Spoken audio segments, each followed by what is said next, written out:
Rwanda's sold off housing for illegal migrants. Are they just taking us for a ride? Also tonight, I'm going to be talking to Nigel Farage. What does Trump really think of David Cameron? I've got all of tomorrow's newspapers today with my panel. It's Tory MP Andrew Rosendale, GB News contributor and broadcaster Albie Amankona, and author Amy Nicole-Turner. Oh yes, and I wonder if you can tell what might be wrong with this woman. So I interviewed for a job earlier this week. The interview went so well. Every question she had, I had a great answer for. I used to work in recruitment. I know how to interview. Get ready, Britain. Here we go.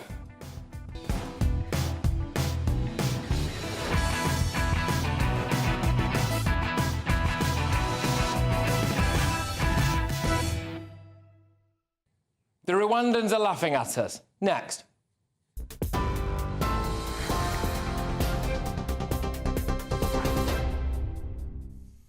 The news at just after 9 o'clock. My name's Polly Middlehurst. Our top story tonight. Arsenal FC is hosting Bayern Munich at the Emirates Stadium tonight, despite a terror threat from the Islamic State group. Manchester City are also in action. They're away to Real Madrid. The Metropolitan Police says it's put into place tonight a robust policing plan for the game in London. And European football's governing body today insisted that all of this week's Champions League quarter-finals will go ahead as planned, despite the terror threat.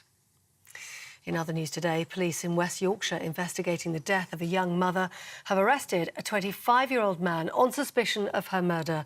27-year-old Kulsama Akhtar died after being stabbed in Bradford at the weekend. Passers-by, including a doctor, tried to save her life, but she died in hospital. Her baby was unharmed. Police then launched a nationwide manhunt to search for their main suspect, 25-year-old Habibur Massoum, who was arrested in Buckinghamshire, 170 miles away. Shortly before his arrest, it emerged he'd been out on bail after being released by Manchester Magistrates Court in November, following threats to assault and kill Kulsuma Akhtar. The Foreign Secretary says it's in the interests of the United States security that President Putin fails in his illegal invasion of Ukraine. Lord Cameron also reiterated the UK's support for Ukraine in their war with Russia and urged American politicians to release billions of dollars of extra funding to boost Ukraine's military, warning that failing to do so would put Western security at risk. Meanwhile, the Foreign Secretary has also been meeting with Donald Trump in Florida to garner further support for Ukraine with him. Lord Cameron's meeting with Mr Trump follows claims by the former president that he could end the Russia-Ukraine war within 24 hours if he was re-elected. Discussions centred on the war in Ukraine, as well as NATO and the Middle East. It's the first summit between the two senior government ministers and a former president since Mr Trump left office in 2021. Here in the UK, 6 migrants have been injured in the latest wave of violence in northern France as people smugglers clashed with asylum seekers who were trying to force their way onto small boats without paying their fare. The latest violence erupted on a beach near Dunkirk and resulted in at least 2 of the migrants being stabbed multiple times. The incident was followed by more violence in the same area just a short time later, when police came under attack from a large group of migrants who threw stones and bottles and other missiles at officers who were trying to quell the affray. Meanwhile, the Prime Minister Rishi Sunak met the President of Rwanda today, Paul Kagame, in Downing Street. The visit took place amid reports that properties in Rwanda, which had been set aside in readiness to house UK asylum seekers as part of the government's flagship illegal migration policy, have instead been sold on to local buyers. That's the news. For the latest stories, do sign up to GB News Alerts. Scan that QR code on your screen right now or go to gbnews.com/alerts.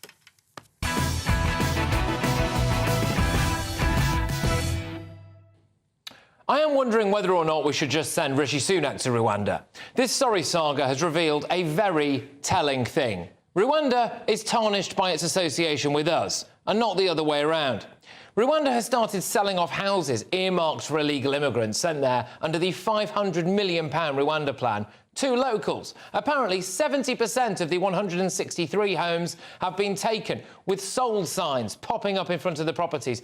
The irony here is that President Kagame has had enough and decided to put his own people first. He's housing his own people. He is prioritising housing and living conditions for his own citizens. Unlike our Prime Minister, it seems. Well, we've got these people getting ready to cross the channel, haven't we? And come to Britain to cost the taxpayer hundreds of millions of pounds and take up our housing stock. The Rwandans have bent over backwards for us. They agreed to a deal when few other countries would. They took the reputational damage from a load of middle-class racist lovies who, because this is an African country, just assumed that it must be an intolerable hellhole and said we can't possibly send people there. They've accepted delay after delay. In January, they offered to give us a refund if we didn't send anybody there. When Sunak was facing a rebellion over the Rwanda vote, they issued a statement saying that they would back out of it if he pulled out of the ECHR. Now Sunak needs to say he might pull out of the ECHR to get flights off the ground. They've done him a favour and said they'll still back the deal. This, by the way, is the same ECHR that other countries ignore all the time. France ignores them and just deports people. It's the same ECHR that has just ruled in favour of 2,000 elderly Swiss women and Greta Thunberg that entire nations could be taken to court if they fail to meet climate obligations. They are a bunch of complete Fruit Loops. Just ignore them, OK? We called all of this early here at GB News. We revealed the Rwanda files, showing the UK detention capacity is only 1,000. Only 12% of illegal arrivals will actually be removed, and 500 people was the max deportations to Rwanda in the first year. We revealed all of that before anybody else, OK? Great Britain can't even find an airline to fly people over there at the moment, and then today we get statements like this. Oh, the leaders, this is of course Kagame and Sunak, the leaders also discussed the pioneering UK and Rwanda migration and economic development partnership, which will break the business model of criminal gangs risking lives at sea. And the Prime Minister updated President Kagame on the next stage of the legislation in Parliament. Both leaders looked forward to flights departing to Rwanda in the spring. This is absolute insanity. Listen to Suella Braverman earlier today. The point is that I've got a fundamental disagreement with the government on the plan as it stands today. I do believe that we may well get a flight off, a token flight with a low number of passengers on it to Rwanda. That's not deterrence. Just look at this picture again. There we go. OK, just take a moment to appreciate that it is the Prime Minister of this great nation, OK, who has demeaned his office so much, it seems, that he is now using the President of Rwanda for clout.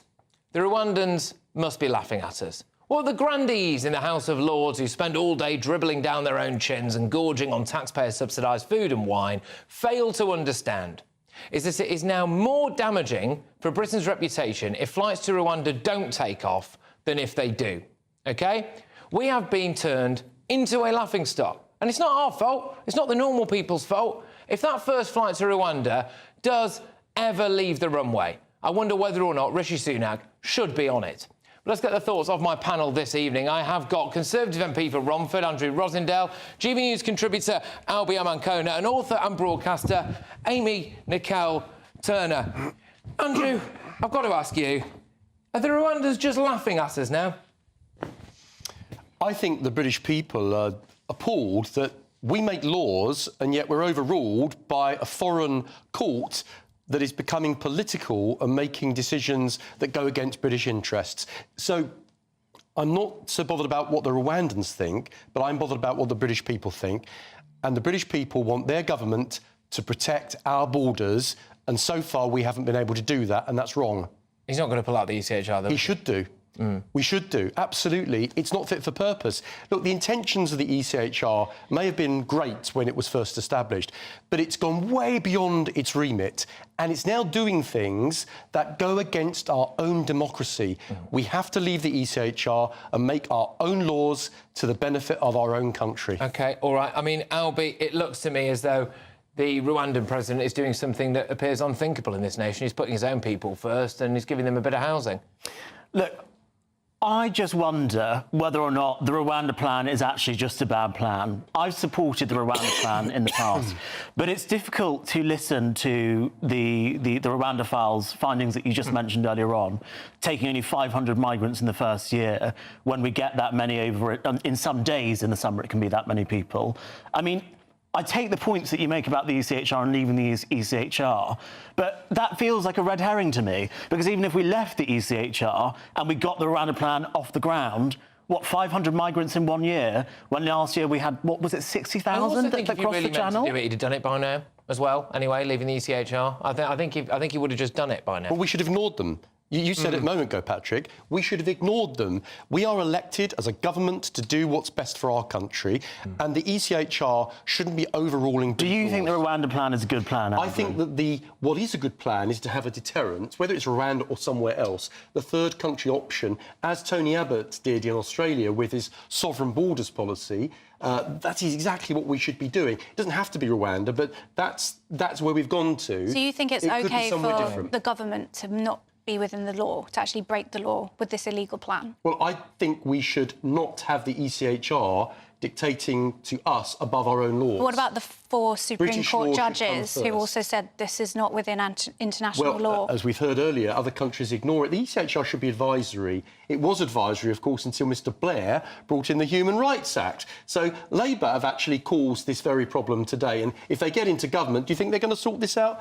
No way. It's going to be. Do you know what's far funny? What I worse. always remember Far is what did Boris Johnson say? He said we should allow migrants to come here and work and contribute. Of course, that's what we should do. Not illegal. What is Not the point? illegal. But no, he said illegal. He said while people are having their claims processed, they should be allowed to work. What is the point of holding people up in travel lodges indefinitely at the cost of the taxpayer when we could just allow these people to work, particularly when we have fruit rotting in fields because of Brexit and the impact on agriculture? I think it's because some of them might be rapists and murderers, Amy. What percentage? That is such an absurd thing to say. So you would be in favour of us now being able to know how many asylum seekers have actually committed violence and sexual I think crime? while people are having their claims processed, it would make sense for them to be able to contribute, which they want to do when they get here, and go and work in, say, the agriculture industry, where I don't think it really matters what your preferences in that department are, does it? You'd let prisoners work on agriculture. Why not let asylum seekers? You can't have an open door policy on immigration and asylum. But you have got one. You let in 1.4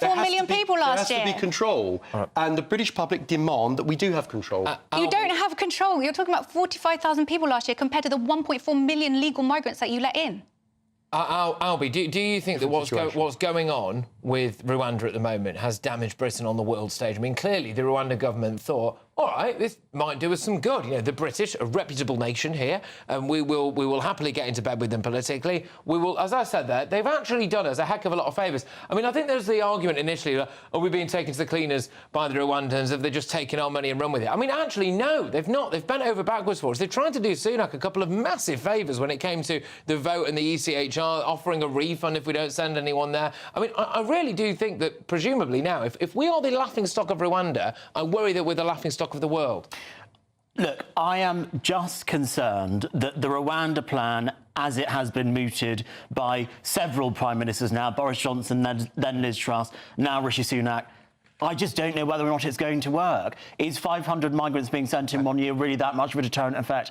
I think it's interesting that Andrew couldn't say that he thought the Rwanda plan was a good plan. You said you thought sending them to a third country might be good, but maybe not Rwanda. Also, it's got a returns agreement, so we have to take 200 Rwandans. What I talked about is sovereign borders. So whether it's Rwanda or somewhere else, the principle that you have a third country alternative as a deterrent, because even if it's only 10, 12%, once people know that they won't be allowed to stay here if they come here illegally, then there's a deterrent. So the people traffickers are the winners out of this. A lot of these people are victims. So really we need a policy that deters the boats. Then why not coming put in a the first processing centre in France? Look, how much money have we given the French? How much money have we $500 paid? billion. But you'd probably give them a lot less. Frankly, Amy, we've given them so much money. I'm basically feel now we should tow the boats back to France. So you would tow them I back? would, yes. So, like, break To send the international Royal maritime Navy law. to protect our The Royal Navy borders. don't want to go. Well, They've said the they don't Royal want to go on Navy will do ethical anything grounds. So, Amy, they're how asked would to do. They've actually It's their refused job. in the How would past. you stop the boats, Amy? What's the Process left plan to people, stop the boats? process people in France, And then do what with and them? then let people come and settle here. It's 113 people per You say that like constituency. no one's ever Do you thought know of that how- before. But this is what I don't understand. The Conservative government have closed safe and legal routes over the last 10 years, and then they get surprised when people want to come here illegitimately. What other option do these people have? We are 36 per capita at taking migrants, so we don't take our fair share. We could take a lot more people. We have job vacancies coming out of our ears. Populated countries. No, what? We have 6%. We're built upon 6% or something like that. We have Amy, so much potential for these people. people to come and contribute. What about potential for people who are already on housing waiting lists? What about potential for people who are young in this country and can't get on the housing ladder? I mean, can I ask you a question? Would you be happy if an asylum seeker processing centre for young men was set up near where your child went to school? I just really wouldn't care about that. You wouldn't care about that? This is people. We're talking about people, like people from the UK, people from France, people from any country. Why is it that you have this bias against these people and you assume that they come with ill intent and you don't see them for what they are? So if you look at the people that came last year, the top people are Afghans, violence on the Iranians. beaches in Calais, of people coming over here. I mean, Amy, you know, I would say to you, I'm an elected MP, I represent my constituents. There is almost nobody in my constituency in Romford that would agree with your point of view. There has to be some democratic buy-in from the British people, and they have had enough. If you they think really that, have. then the democratic buy-in at the moment... much stronger action to protect our borders. Rwanda is not popular with the public. Yes, controlling the borders is popular, but the Rwanda policy is not. So how would you control the borders, Amy? I've just said have a processing. What do you mean? I would. Have a processing place in France. How can we talk about this when the government let in 1.4 million people legally? How is this? They are making a political choice to have immigration into this country, and then you have a problem with 45,000 vulnerable people in this context, which is, do you believe in open borders? No, I do not believe in open borders, but I believe in playing our fair share when it comes to housing illegal migrants. Why don't we call them vulnerable people? Well, there you go. They are illegal migrants. Anyway, right, OK, look, still to come. The last time David Cameron lectured the United States on funding for Ukraine, this happened. David Cameron needs to worry about his own country, and frankly, he can kiss my...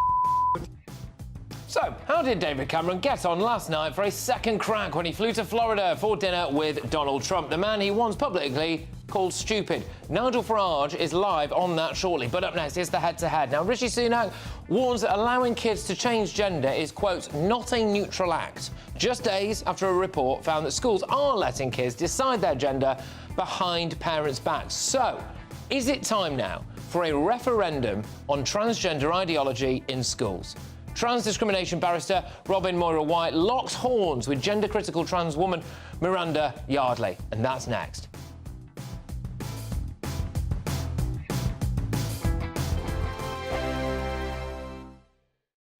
This is GB News, Britain's news channel. Offline and overlooked. That's what Age UK say millions of British pensioners are. Why? Because they cannot or won't access the internet. It's leading to digital exclusion. So the charities campaigning for public services like banks, utilities and even the NHS to maintain a more human approach. Everything's online. People assume you've got a smartphone with a mobile number and an email, and without that you don't exist in this world anymore. We've got to try and get the government to see that it's so important to make people feel that they belong, because there's a feeling that the older generation just feel that they're forgotten, they're in the way, and we already know that anyway, but it's just another reason for them to feel that they're not wanted. They'll just accept it and they'll say, well, that's it, I can't do it anymore. And that's it, whereas other people would be really kicking and screaming. So we need to be the voice for older people. Despite digital technology playing an increasing role in our lives, around 1 in 5 over 65s in the UK don't use the internet. Thornycroft Centre in Pontefract, West Yorkshire, provides a space for this age group to socialise and get help to go online. I'm not that good with mobiles, so when you mention anything about online, I ain't a clue what you're talking about. The closure of thousands of banks is also detrimental to the older generation. A lot of our members what come, they tend to use cash. They don't like to use bank cards. I think a lot of it's trust or the lack of knowledge. They don't understand how it works. I think they're very vulnerable as well with online. It's really important that they're aware how to use it and how to use it safely. So, in an online era, it's still crucial for many to have an offline option. Join me, Camilla Tominey, every Sunday at 9:30 when I'll be interviewing the key players in British politics and taking them to task. This report basically says that he's not fit to stand trial. With an upcoming election looming over Westminster, now is the time for clear, honest answers. I agree. And that's precisely what I'll get. Is he indecisive? Incompetent? That's the Camilla Tominey Show at 9:30 every Sunday on GB News, the People's Channel, Britain's election channel. I'm Michelle Dewberry, and I'm not here to tell you what to think. I'd much rather hear what you have to say.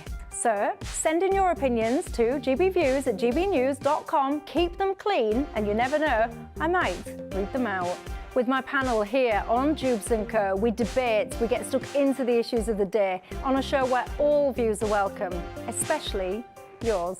GB News, the People's Channel, Britain's news channel. 2024, a battleground year. The year the nation decides. As the parties gear up their campaigns for the next general election. Who will be left standing when the British people make one of the biggest decisions of their lives? Who will rise? And who will fall? Let's find out together. For every moment, the highs, the lows, the twists and turns. We'll be with you for every step of this journey. In 2024, GB News is Britain's election channel.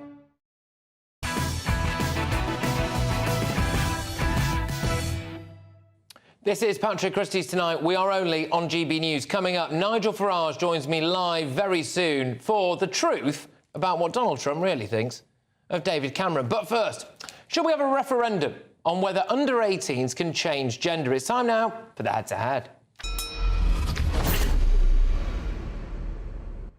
Well, Rishi Sunak's been talking tough today ahead of the publication tomorrow of this landmark CAS report into gender services for kids, warning that allowing children to change gender is not a neutral act.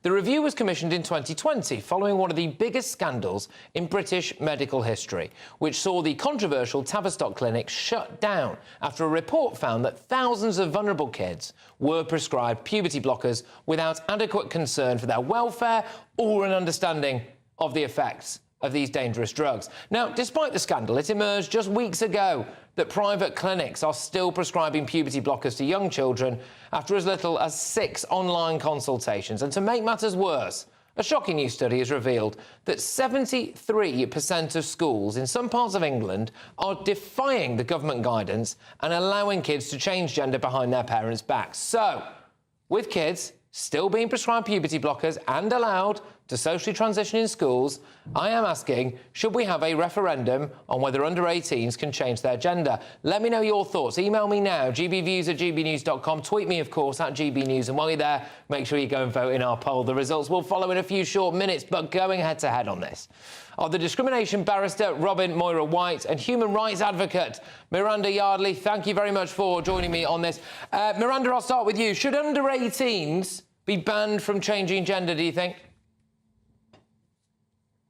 I think that's an interesting question. I think there has to reach a point where people are able to take a decision as to what they do with their lives. I think that the idea that young children should be changing gender and adults affirming this, adults substantiating a self-belief that has no foundation in reality, that they are the sex opposite to which they physically actually are, I think is an incredibly dangerous thing to do. My own viewpoint on this, being someone who thinks, that generally people should be able to live their lives the way that they want to, is that changing gender, whatever that may be or may involve, is part of the world of adults. And like other things that only adults do, like, for example, smoking, is something that should only be part of the adult world. And even then, adults would be well-minded to keep away from it. That's a good point. OK, so, Robin, I'll bring you in now. You've got to be 18 to buy a packet of Camel Blues, OK? But, you could be well under that age and decide that it's OK to transition. Why should we be allowing this? Shouldn't that be banned? Well, in fact, we've decided that the age for smoking will get higher and higher in the future, so that we'll reach a point where nobody smokes because the harmfulness of smoking is obvious. But there is, for all sorts of aspects in life, there is an age consideration where people are taken to be mature enough to take decisions about themselves. Gillick competence, for example, taking anti-pregnancy medication is something that people are able to do for themselves when they reach sufficient maturity.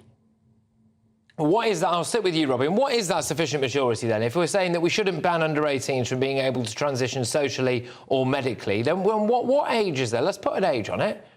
No, you can't do it like that, and that's why having a referendum is the wrong way. People mature at different speeds and at different ages, and when they're able to understand the implications of the choices that they're making in life, then they're of an age to make those choices. But who decides whether they're mature enough or not? Well, in exactly the same way that abortion medication can be prescribed by a GP. If the GP decides that the patient, under 18, but the patient is mature enough to take anti-pregnancy medication, then there is a healthcare professional involved in that circumstance, and that's Gillick competence. All right, Miranda, I'll come to you on this now. I wonder whether or not there's something a bit creepy about adults telling kids that they know what to do with their own sex organs. Oh, totally. The whole idea there about Gillick competence applying is a real non sequitur. A child is, in fact, I would say, anyone that's actually been through any process of relationships and even the process of being part of a family is not really capable of understanding the implications of removing your sex organs and removing your ability to reproduce. The whole one of the main problems I have with this whole idea of trans kids, apart from it making absolutely no sense on any moral or scientific or even equitable ground, there's no factual evidence to back it up that it's something that is a real thing, is that so much of it is being used by late transitioning males to hide behind children and take what the American trans activist Autumn Sandine in about 2000 called it takes the sex out of the trans experience. OK, and look, final word to you on this, Robin. You got, I thought, quite exercised there at the idea of me suggesting that it might be a bit creepy that adults could tell kids that they know what they're doing with their sex organs. I think it's a bit creepy indeed for other people to make choices about other people's sex organs. But if a person reaches an age where they're able to fight for their country, surely they can make a decision like this. And it's important to remember that we don't allow people below the age of 18 to have surgery. That has to wait in the UK until they're 18.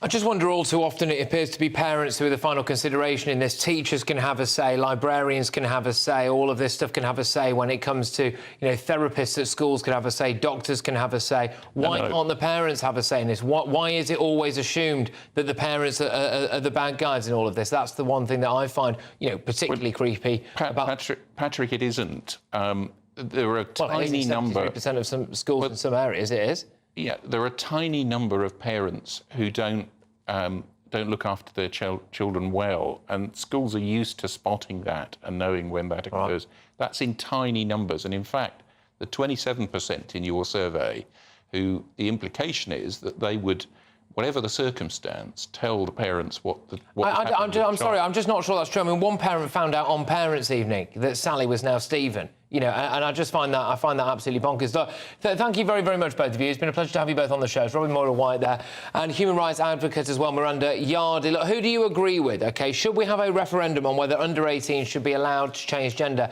Nicola on X, formerly Twitter, says no. It should be stopped without a referendum. We don't need a referendum on every policy. Maria on X says, yes, they should be able to, but should have a conversation with their parents. Jimmy says, no one can change gender. Anyone who believes they can needs help. Right, your verdict is now in. Interesting this. 51% of you think that we should have a referendum on whether under 18 should be allowed to change gender. 49% of you say you shouldn't. The irony there, of course, is that is even closer than the last major referendum that we had in this country. Look, coming up, Islamic State threatens terror attacks on tonight's Champions League matches, including Arsenal's clash with Bayern Munich. Our reporter has been live at the ground, at the Emirates, gauging the atmosphere, and crucially as well, I am going to be joined by the former head of National Counter-Terrorism Security Office, it's Chris Phillips. But next, Lord David Cameron flew to Florida for dinner with Donald Trump last night to whip up support for more Ukraine funding. But will the US presidential favourite be willing to forgive and forget the time that our former Prime Minister called him divisive, stupid and wrong? I suspect not. Trump's good pal Nigel Farage has the lowdown. He's live and it's next. Hello, good evening. Welcome to your latest GB News weather update. Well, it's going to be a dry and clear night for most of us across the UK.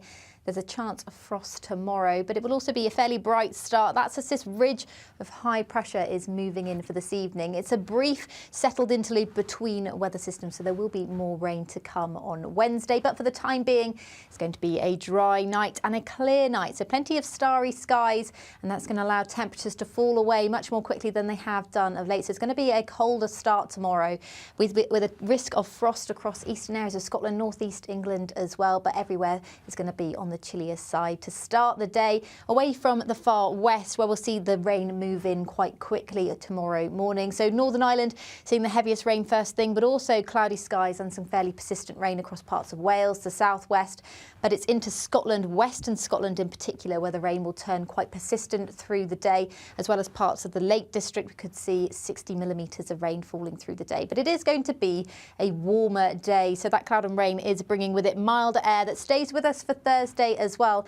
And on Thursdays, there is a chance of seeing some brighter spells, particularly across northern and eastern areas of the country. Across the south, we're more likely to see some drizzly rain come and go through the day. Friday, once again, looks like it should stay dry across southern areas, with more rain moving into the north and temperatures rising to the high teens.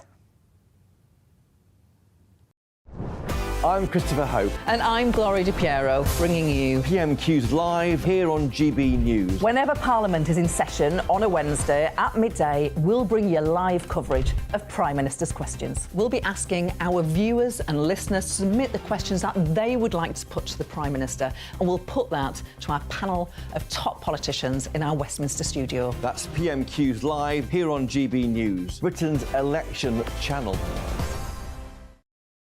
I'm Michelle Dewberry, and I'm not here to tell you what to think. I'd much rather hear what you have to say. So send in your opinions to gbviews@gbnews.com. Keep them clean, and you never know, I might read them out. With my panel here on Jubes & Co, we debate, we get stuck into the issues of the day on a show where all views are welcome, especially yours. GB News, the People's Channel, Britain's news channel. Are the newspapers getting you down? My wife didn't divorce me that month. Struggling to separate the wheat from the chaff? I know that it's a bit of a circus at the best of times. Well, don't worry, Headliners has got you covered. We'll take the burden of reading the day's news, and if we get depressed, who cares? It's an occupational hazard, frankly. That's Headliners on GB News from 11 p.m. till midnight, and the following morning, 5 till 6 a.m. on GB News, the comedy channel. Nah, just kidding. Britain's news channel. I think the most exciting bit for me is talking to people. People who I think are ignored often by the major news channels. We're going to give news they want to hear. There's a voice there that needs to be heard. I think there's a chance here for a diversity of opinion to be expressed, which you don't find elsewhere. It's really exciting. We don't hold back. We're free to say how decisions that are taken here affect us all around the country. Only on GB News, the People's Channel, Britain's news channel.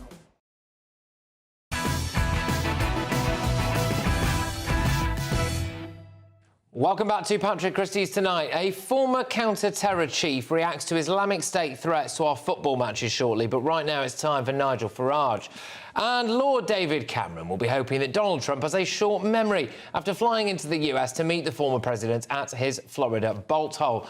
The Foreign Sec was due for talks with Trump at Mar-a-Lago to whip up support for further Ukraine funding, but the meeting, well, it was probably an awkward one, wasn't it, for good old Dave, who once called Donald divisive, stupid and wrong when he was Prime Minister in 2016. Later in his memoirs, Cameron accused the Well, notoriously quite thin-skinned Trump in some respects of being protectionist, xenophobic and misogynistic. Not things that really fade away with time, are they, those allegations? The last time David Cameron was accused of lecturing the US on Ukraine funding, which Trump's Republican Party is currently blocking, fierce President Trump ally and Republican lawmaker Marjorie Taylor Greene had this to say.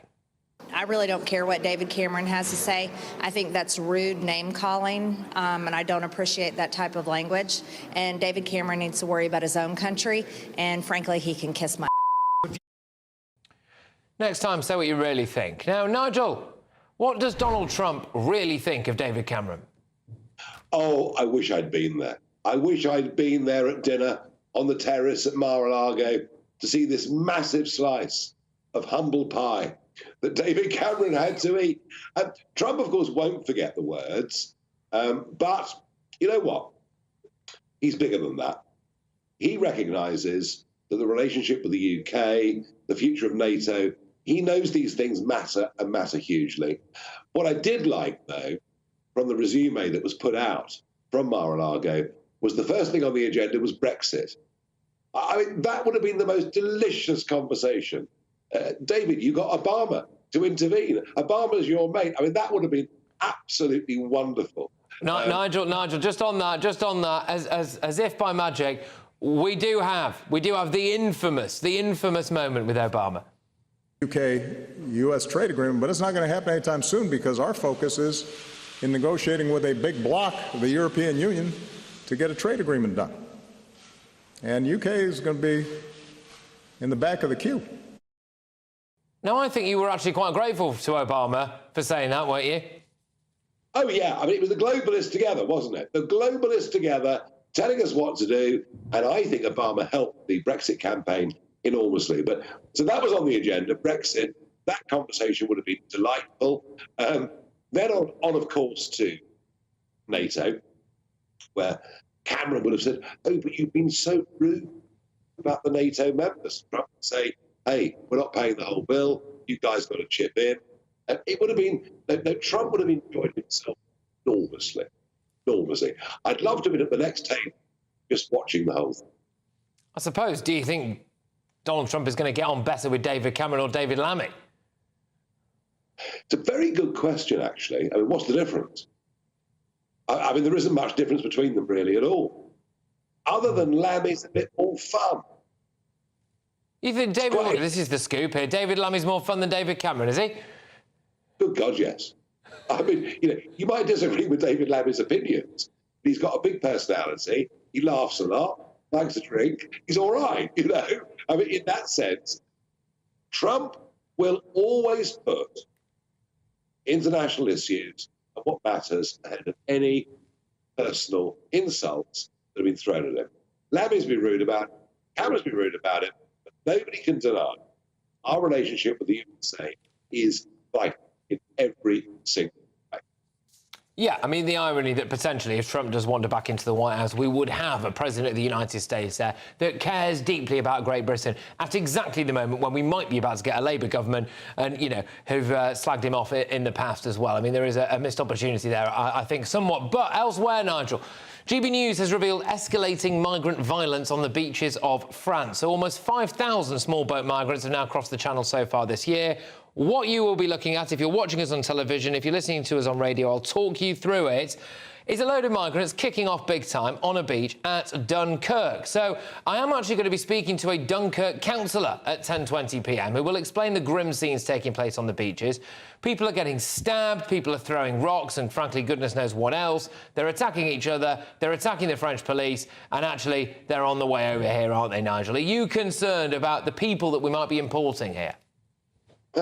I've been concerned since March 2020, when I went out into the channel and blew the whistle on this and said to mainstream media, a year before GBNews even existed, why are you guys not covering this? There was a big sign on the White Cliffs of Dover saying, everyone welcome. Yeah, it's rocks, it's knives, but it's guns as well. The traffickers now carry guns. The French police now carry guns. We're very, very close to a major escalation in this crisis. And all the while, the UK get deported. Yeah, and I think, what do you put down to this increased use of violence there on the beaches? Money, money, money. Think what's involved in this. You know, these trafficking gangs, on a good week in the summer, making $2.5 to $3 million every single. There is vast money involved. Where there's vast illicit money involved, there will always be violence, always be threats, always be stabbings, and frankly, always be murders. And this is getting worse, and it's getting worse very, very quickly. And the French don't know what to do. We don't know what to do. And as the good weather comes, which it will, I know that seems impossible at the moment, as it will, tens of thousands will cross the channel. And with it, will completely sink Sunak's chance of even hanging on to a couple of hundred Tory seats. And just on that, because we saw President Kagame there of Rwanda wandering into Downing Street earlier today, Rishi Sunak doing his best to tell us that everything's absolutely fine, and both of them are desperately keen to get flights taking off. On the same day, it was revealed that Rwanda has been selling off some of the migrant housing because, shock horror, it appears that there is one leader there who's willing to put his own nationals first and give them some housing of their own. That, unfortunately, being the president of Rwanda and not our own. What do you make of that latest escalation? Do you think now, actually, Rwanda is laughing at us? Well, I mean, Rwanda had taken a couple of £100 million without having to take a single person. I mean, what a great trade for Rwanda. Trade of the century for Rwanda. You know, treat the British government as mugs, take all their money, understand that they're undermined by the ECHR, and Bob's your uncle. Yeah, I mean, there was this kind of trope, wasn't there, about have we been conned by the Rwandans? But, Andrew, we just conned ourselves. I mean, the Rwandans, it was there for us. We could have done it. We conned ourselves. We are led by liars and idiots.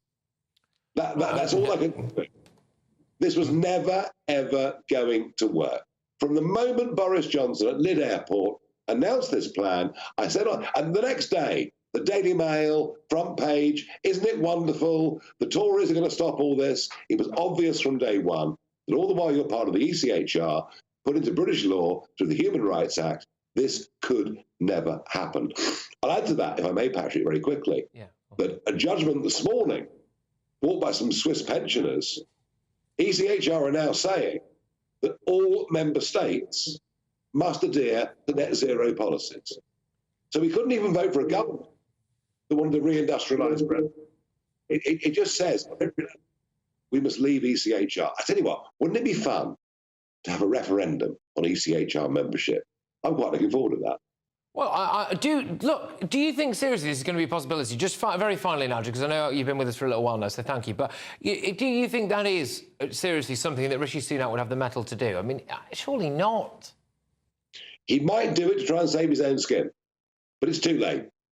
It's too late because everyone knows he's lost the election already and Labour went off for it. It doesn't matter what Rishi does. I mean, look, he's so weak that William Ragg has had to sack himself because Rishi didn't have the guts to do it. Well, he was courageous. He was courageous 2 days ago. He was incredibly courageous for, obscene things. Don't even start me on the William Ragg scandal. I was the first person publicly to say, this is a total disgrace. What he's done is reprehensible. And within 2 hours of me saying it, Jeremy Hunt called him courageous. This lot are going into the electoral bin. It's where they deserve to be. By the way, if Jeremy Hunt thinks that's courageous, then I shudder to think of what he turns his nose up at. Nigel, thank you very, very much. That's Nigel Farage there, of course, our very own. Right, look, coming up at 10 p.m, Suella Braverman claims Rishi will not leave the ECHR, very on brand there, despite his tough talk, and the Tories are heading for defeat. Her words, not mine. So have voters given up on the PM? And I will tell you all who a couple of Tory MPs on the phone to me today said they want as the leader before the next election. But next, Islamic State has threatened to attack a host of Champions League football matches, including a big game at Arsenal at the Emirates tonight. Our reporter has been live at the ground at the Emirates, gauging the atmosphere, finding out what's going on. I'm also joined by the former head of the National Counter-Terrorism Security Office, Chris Phillips. It's important to say, for anyone who's worried, we are yet to have any terrorist-related disturbances yet. But what has happened, what could happen, stay tuned.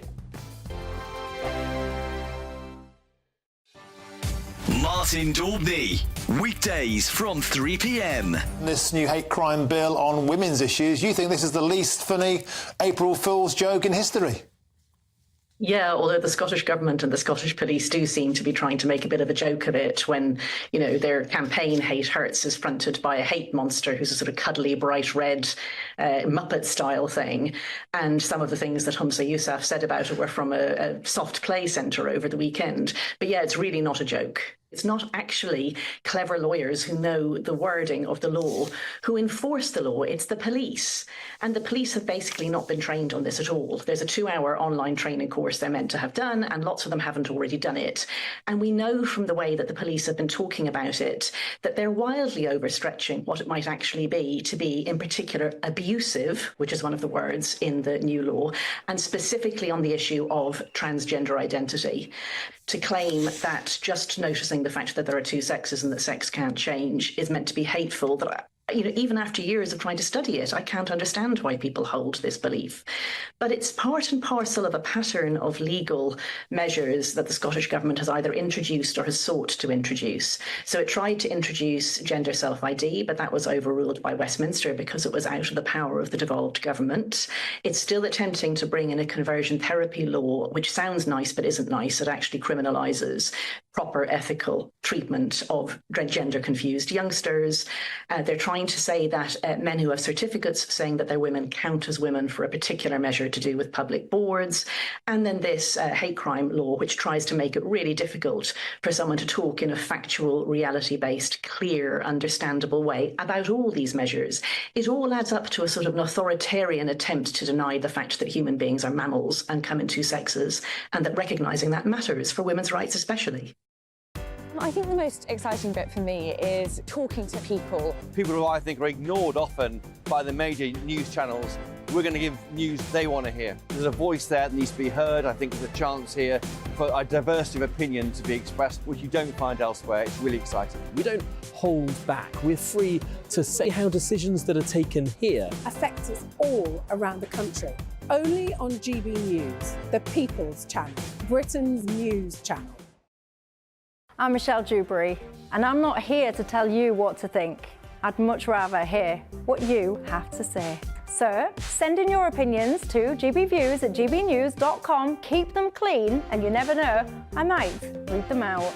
With my panel here on Jubes & Co, we debate, we get stuck into the issues of the day on a show where all views are welcome, especially yours. GB News, the People's Channel, Britain's news channel.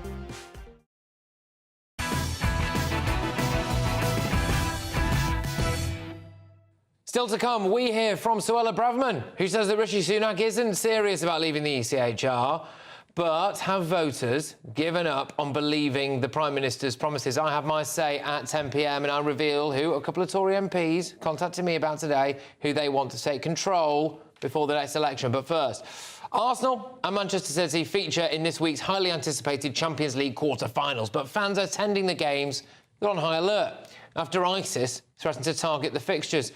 So this sinister image threatening the 4 stadiums hosting the matches was posted by the Al Azaim Foundation, a media channel linked to the terrorist group, just weeks after they killed hundreds at a concert hall attack in Moscow. With one of tonight's fixtures taking place at Arsenal's Emirates Stadium in London, the Met Police said that they are aware of the threats, and they insist they have a robust plan in place to protect supporters. Supporters, by the way, who will be filing out of that stadium any moment now. GB News reporter Charlie Peters sent us this report from the Emirates.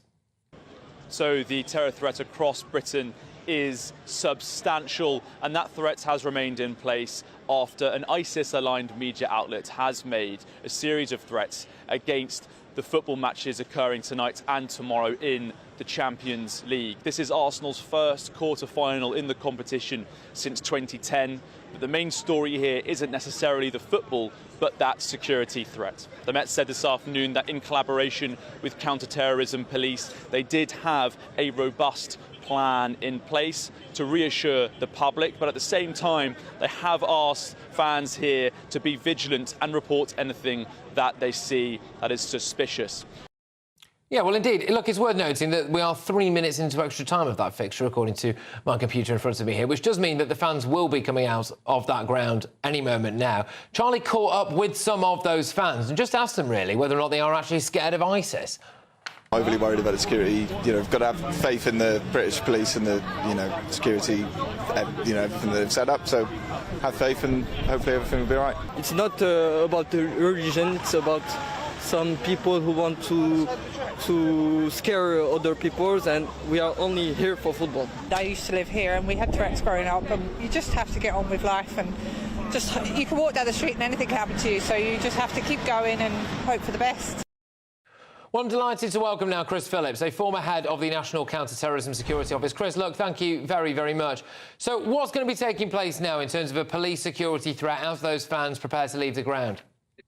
Well, of course, the leaving the ground is actually one of the more dangerous parts, because that's when rogue elements can get in. But I would say this, if you're a terrorist organisation, you don't go and tell the police when you're going to do it and where you're going to do it, because that's almost guaranteed to make any attempt fail. I think the issue here, though, is the fact that they can't make contact with their operatives within Europe. And they're just issuing edicts to any idiot out there that wants to go and make themselves famous, to go and do something stupid. And of course, that could happen. But the fact that the threat level didn't go up is telling me, really, that the police weren't taking this massively seriously. Yeah, and I think this is, as you said there, a call for anyone who can just pull a kitchen knife out the drawer or do whatever they will. And that is a concern, though. Lone wolf attacks spurred on by those kind of drastic posters that we saw earlier, which was saying kill them all on it, wasn't it? Yeah, we've had this before, actually, where the Al-Qaeda and ISIS have literally put out messages saying, look, just kill everyone, use cars, use vans, use knives, use guns, whatever you can get hold of, just go and kill people. And it's a hint at desperation, but there is always that concern, Patrick, that there are people in our country and across Europe that would go and do that. So but how do you spot them in a crowd? This is the thing. Concerned. I'm not entirely sure how many tens of thousands of people the Emirates holds. 50, 60,000, I would imagine. You've 60,000. Thank you very much. So there's 60,000 people piling out of that stadium any moment now, and a massive crowd of people waiting outside the ground. I mean, how on earth are the police and our security forces going to spot someone? Well, that is the most difficult thing. But, of course, there are very good CCTV cameras in the area. I mean, that's one of the big bonuses over the last few years. And, of course, I think the big concern, not so much around the stadium, but actually in the transport hubs and the transport away from the ground and to the ground, those are the areas that are more likely to be targeted by any would-be terrorists. And how concerned should we be at the moment with the increased situation that's going on in Gaza? Well, this is just one other thing to add into the mix of people that think the West are evil. And there are an enormous number of people across Europe who feel like that, who live within our societies. And any one of those could go on and commit some kind of heinous crime like this. And we've seen it, we've seen it in Moscow, we've seen it in Paris, we've seen it across France. There are causes for concern. And I think it's really imperative for us as a nation to make sure that we are alert. We do report suspicious behaviour and make sure the police get told about it. Indeed. And you think it's an intelligence-led decision not to raise a security threat? A lot of members of the public, myself included, will be thinking, well, hang on a minute, if someone slaps a poster out there saying, we're ISIS and we want you to kill them all, maybe that is the kind of thing that should increase the terror threat, no? Yeah, no, not at all, Patrick. The simple fact is they go on intelligence, actionable intelligence. You can put a threat out. I mean, I worked in sporting events when the IRA were dialing up and telling us that they'd left bombs. Just to say, sorry to cut across you, just because we're a bit pressed for time, and I want to get you on this, because Spain have put thousands of extra police officers on the streets ahead of that game because of the same threat. Yeah, and they really feel the threat in Spain. It's a real issue there, as it is in France and Germany. But I think that our police have already got this into the system. CT is part of every event. OK, lovely stuff. Look, Chris, thank you very, very much. A reassuring voice, and hopefully you are proved right. We will, I suppose we'll find out shortly, won't we? But that was the former head of National Counter-Terrorism Security Office, Chris Phillips. Thank you. Now, a GBNews exclusive coming your way very shortly. From the beaches of northern France, 6 Channel migrants are injured in escalating violence. It's non-stop at the moment. We had someone arrive with stab wounds on a boat the other day, with cops forced to retreat as they try stopping dinghies launching across the channel. Look, should we fear that violence coming to Britain? I go to a French counsellor from the migrant hotspot near the beaches of Dunkirk. He's going to join me live for, frankly, the reality of the situation. Other news outlets don't want to tell you. We certainly don't shy away from it. But next to Ella Braverman, she claims Rishi Sunak will not leave the ECHR despite talking tough. And the Tories are heading for electoral wipeout. So look, have the voters given up on the Prime Minister? And I tell you who Tory sources are telling me they want to replace Rishi Sunak before the next election. The answer may well surprise you. As ever, I want to hear from you. GBViews at gbnews.com. Make sure you engage with us as well on Twitter at GBNews. Every single view really, really does matter. I am Patrick Christys. We are on GB News, and now it's your weather with Annie Shuttleworth. That warm feeling inside from Boxed Boilers, sponsors of weather on GB News. Hello, good evening. Welcome to your latest GB News weather update. Well, it's going to be a dry and clear night for most of us across the UK. There's a chance of frost tomorrow, but it will also be a fairly bright start. That's as this ridge of high pressure is moving in for this evening. It's a brief settled interlude between weather systems, so there will be more rain to come on Wednesday. But for the time being, it's going to be a dry night and a clear night. So plenty of starry skies, and that's going to allow temperatures to fall away much more quickly than they have done of late. So it's going to be a colder start tomorrow with a risk of frost across eastern areas of Scotland, northeast England as well. But everywhere is going to be on the chillier side to start the day, away from the far west, where we'll see the rain move in quite quickly tomorrow morning. So Northern Ireland seeing the heaviest rain first thing, but also cloudy skies and some fairly persistent rain across parts of Wales, the southwest. But it's into Scotland, western Scotland in particular, where the rain will turn quite persistent through the day, as well as parts of the Lake District. We could see 60 millimetres of rain falling through the day. But it is going to be a warmer day, so that cloud and rain is bringing with it milder air that stays with us for Thursday as well. And on Thursdays, there is a chance of seeing some brighter spells, particularly across northern and eastern areas of the country. Across the south, we're more likely to see some drizzly rain come and go through the day. Friday, once again, looks like it should stay dry across southern areas, with more rain moving into the north and temperatures rising to the high teens. Looks like things are heating up. Boxed Boilers, sponsors of weather on GB News.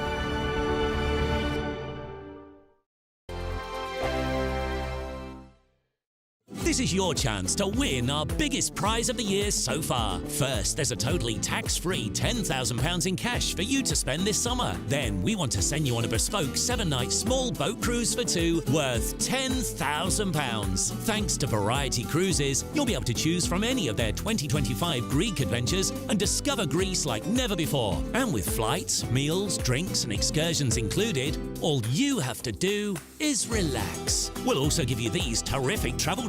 Join me, Camilla Tominey, every Sunday at 9:30 when I'll be interviewing the key players in British politics and taking them to task. This report basically says that he's not fit to stand trial. With an upcoming election looming over Westminster, now is the time for clear, honest answers. I agree. And that's precisely what I'll get. Is he indecisive?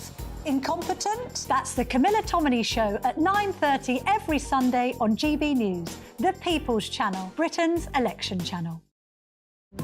GB News is the home of free speech. We were created to champion it, and we deliver it day in, day out. Free speech allows us all to explore and debate openly the issues most important to us, our families, and of course, the British people. Having challenging conversations to enlighten each other. Which is why we hear all sides of the argument. We are the People's Channel. We will always stand by the freedom to express yourself. On TV, radio, and online. This is GB News, Britain's news channel.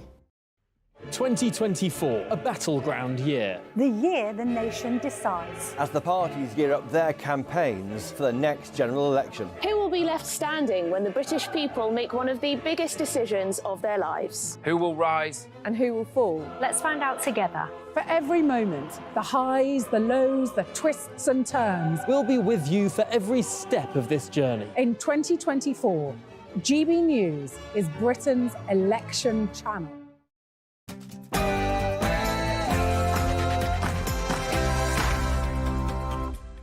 It's 10 p.m. I'm Patrick Christys. Tonight, I'm disappointed to read that expectations have fallen and that the Rwandans are now selling off some of those properties. Suella Braverman goes to town on Rishi Sunak. At the moment, I'm very, very worried about the prospect of a Labour government. But it's nice to see that Sunak's got his priorities straight. Eid Mubarak to Muslims across the UK. After the long month of fasting, I wish you all the joy of this festival. I reveal the man Tory MPs now want to replace Rishi. And violent thugs are coming across the channel. Plus, the ECHR goes full climate nut job. I'll tell you why shortly. Also, I hope that our Christian community and our churches might be a little bit more active on behalf of those suffering persecution. we expose Welby's hypocrisy as he stays silent on Christian genocide. I've got tomorrow's newspaper front pages tonight with Conservative commentator Albie Amankona, Tory MP for Romford, Andrew Rosendale and author Amy Nicole Turner. Oh yes, and can you spot what's apparently wrong with this woman? So I interviewed for a job earlier this week. The interview went so well. Every question she had, I had a great answer for. I used to work in recruitment. I know how to interview. Get ready, Britain. Here we go.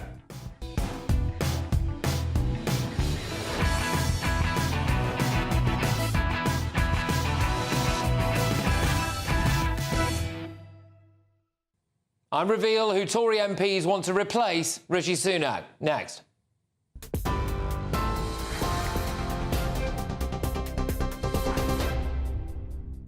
The top story at just after 10 o'clock from the GB newsroom. Arsenal's Champions League game against Bayern Munich at the Emirates Stadium has wrapped up tonight without incident. That's despite a terror threat made by Islamic State earlier on today. The Metropolitan Police earlier assured the public it had a robust policing plan in place for that game in London tonight. Man City have also wrapped up their game, away game that is, with Real Madrid. Europeans' football governing body has insisted all of this week's Champions League quarter-finals will go ahead as planned despite that terror threat by IS. In other news today, a 20-year-old man has been released on bail pending further inquiries by police investigating the discovery of a human torso wrapped in plastic in Woodland in Manchester. Greater Manchester Police had arrested the man on suspicion of murder at the weekend after the discovery at a Salford nature reserve. A major incident team of detectives and specialist units are continuing to search local wetlands with divers and search dogs now being deployed. Former sub-postmaster Alan Bates has told the Horizon IT inquiry today the Post Office spent 23 years attempting to discredit and silence him. The inquiry's been probing into the circumstances that led to the Post Office wrongly prosecuting more than 900 sub-postmasters, all caused by errors in the Horizon IT software system itself. Mr Bates has been giving his version of events ahead of appearances by senior executives from the Post Office and Fujitsu, the company which built the software. And he's been less than complimentary about the future of the Post Office. They need disbanding, it needs removing, it needs building up again from the ground floor, and as I've been quoted quite commonly, the whole of the postal service nowadays, it's a dead duck. It's beyond saving. It needs a real big injection of money, and I think that can only happen coming in from outside. Otherwise, it's just going to be a bugbear for the government for the years to come. Alan Bates speaking at the Post Office inquiry earlier on today. Now, the UK has taken part in the largest international airdrop of aid into Gaza on a single day. 9 nations and 14 aircraft joined in the operation delivering essential food, water and other supplies to civilians. Over a 2-week period, the Royal Air Force has dropped over 53 tonnes of aid into Gaza as the UK works to ramp up deliveries there by land, sea and air. The Ministry of Defence says today's airdrop is part of UK efforts to provide vital humanitarian assistance and follows the announcement of a package of military and civilian support to set up a maritime aid corridor in the long run to Gaza. And lastly, His Majesty the King has been presented today with the first banknotes featuring his image as he returned from a short Easter break to view the new currency at Buckingham Palace in London. King Charles smiled, apparently, as he inspected the new notes of differing denominations. They're going to enter circulation from June, and he's only the second British monarch to have his likeness on a banknote. The existing banknotes from the reign of Queen Elizabeth will continue to be used alongside the new King Charles tender. That's the news. For the latest stories, do sign up to GB News Alerts, scan the QR code on your screen or go to gbnews.com/alerts.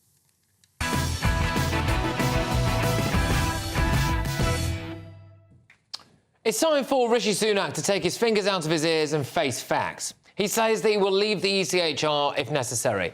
I don't believe him. I don't think you believe him. And why should you believe a man who wants his entire legacy to be banning smoking and introducing more A-levels? Here's Suella. I was calling to leave the ECHR back in 2022.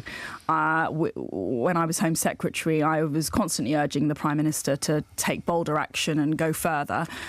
He did regularly disagree with me on many of the suggestions that I made to him. Today it's emerged that Rwanda is selling off houses that were supposed to be used for illegal migrants. It's almost like Mr Sunak knows his plan isn't going to work. I'm disappointed to read that expectations have fallen and that the Rwandans are now selling off some of those properties, because the way the plan should work, and the plan that I put forward to the Prime Minister, was that we need to have a large number of flights going to Rwanda on a regular basis. It's almost like we have violent thugs waiting to cross the channel. It's not exactly what Winston Churchill meant when he said that we'd fight them on the beaches, is it? I don't know what world Rishi Sunak is living in, but this is the real world. At the moment, I'm very, very worried about the prospect of a Labour government. I believe Keir Starmer would undo Brexit. I believe that he would increase migration willingly. And these are real facts. Reform are polling at their best level, 15%. They say that they turn the boats back, don't they?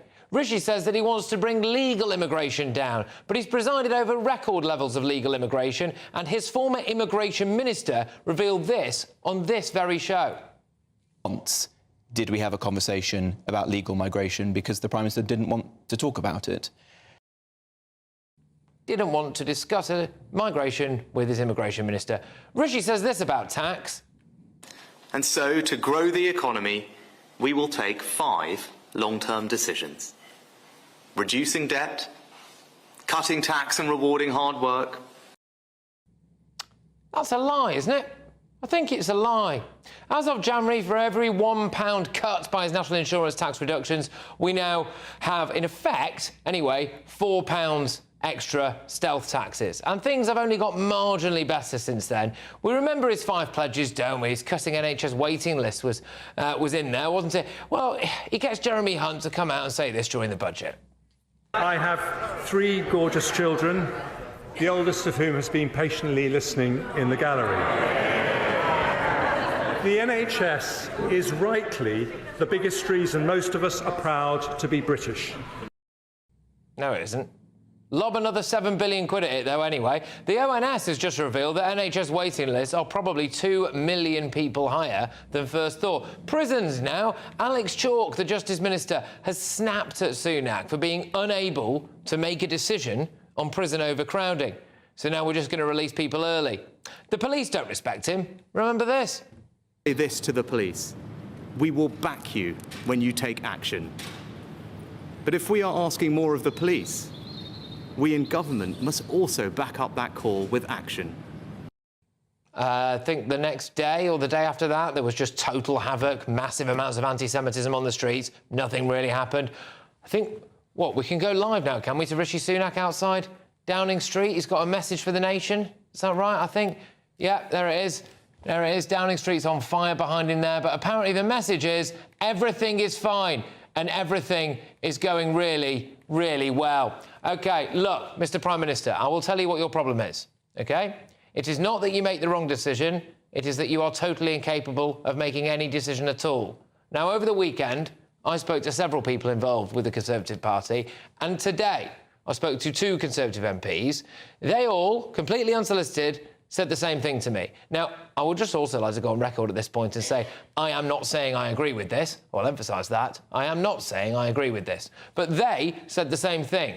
There is a man who could fend off Keir Starmer and rescue the Tories. Do you want to know who they all said? That man, they said, is David Cameron.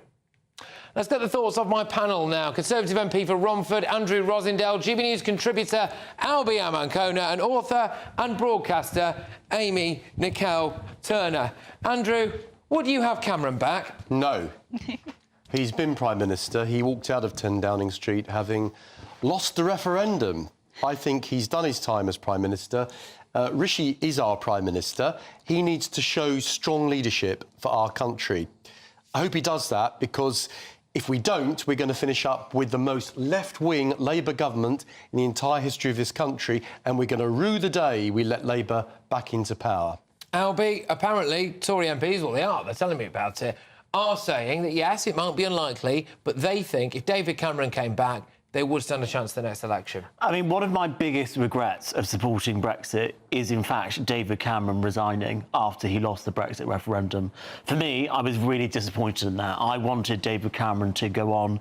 I still think, had he stayed on, I think the situation would be different. But Andrew is right. Rishi Sunak is the Prime Minister. He's not going anywhere. It would be totally bonkers for any Conservative to try and depose Rishi Sunak now, because in the eyes of the public, the Conservative Party would look like complete idiots. We've already got rid of... it might be a bit late for that? Well, no. I think it would be even worse if we got rid of Rishi Sunak. We got rid of Liz Truss. We got rid of Boris Johnson. What we want to go for the third and see if the third time it's going to be better. It's not going to get any better. Keir Starmer would be more fearful of David Cameron than Rishi Sunak. I think we've all got these David Cameron rose spectacles on with this, hindsight sentimentality about him, which is probably because since he's been Foreign Secretary, because he's a Lord, no MPs can ask him any questions, so he appears a lot more flawless than perhaps he is in the role at the moment. Also, he doesn't really do many press conferences. He's kind of absolved from all scrutiny at the moment, but to me, he will always just be the Prime Minister of austerity, which is one of the most damaging policies that's ever been. I think when you look back, though, and I really do think it is undeniable. And again, I'll go on record and say I am, by the way, not personally calling for David Cameron to come back. And hear people throwing things at television screens from here. But he's a much better operator. And when you look at how bad at politics Rishi Sunak is, I mean, that's his ultimate undoing, isn't it? Rishi's not a good politician.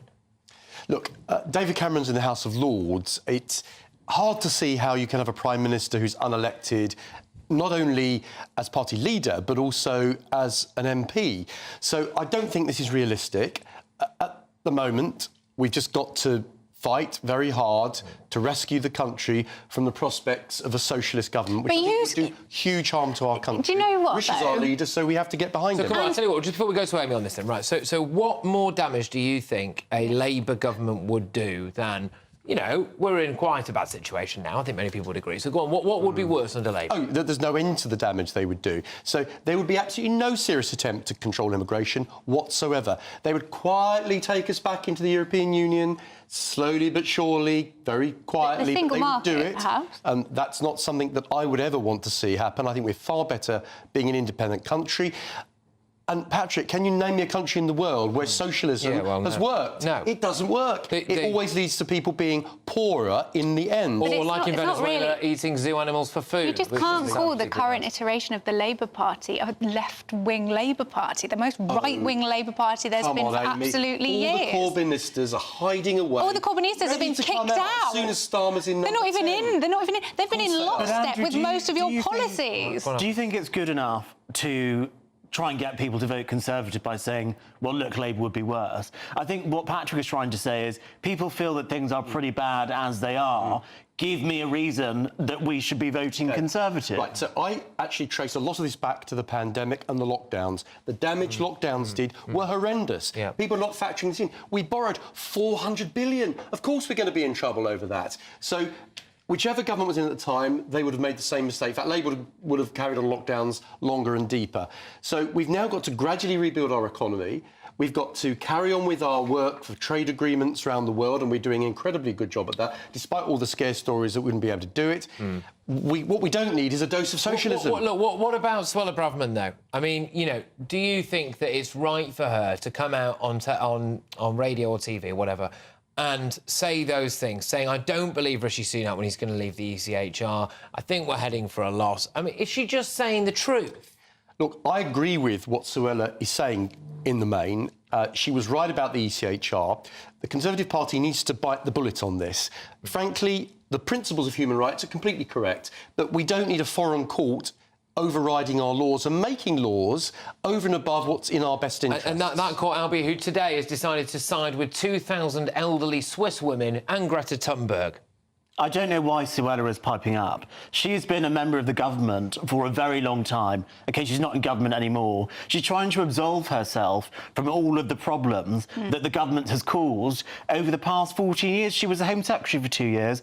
Don't know what she's done. She was the Attorney General before that. She was the Attorney General before that. Don't know what she did. She was one of the first cabinet ministers to stab Boris in the back on ITV Peston show. I don't understand why Suella's piping up. Also, her hands are as dirty in this as any other Tory ministers are. So I don't know why she's piping up. And I have reason to not believe what she's saying anyway, because when she did her promo tour of Rwanda and was fluffing the pillows and posing for photographs, those houses were already on Rwandan estate agent websites. So it was always the intention to sell those houses to Rwandans, and it's just nonsense to now go back and go, oh, this is something Rishi's done and I didn't know about. You did know about it, and you're talking rubbish. Go on, Andrew. I mean, do you want to come back on that? She's been consistent about the ECHR. She's consistently bad. That's what she's been. But ultimately... Oh, she's got a lot of support. She's got a heck of a lot of support. What support has she got? How far did she get in the leadership contest? Well, she has got a huge amount of support with the British public, actually. The ECHR... Which does matter. The ECHR is like the new Brexit, isn't it? No. It's like, oh, let's blame everything on that. Issue than Brexit.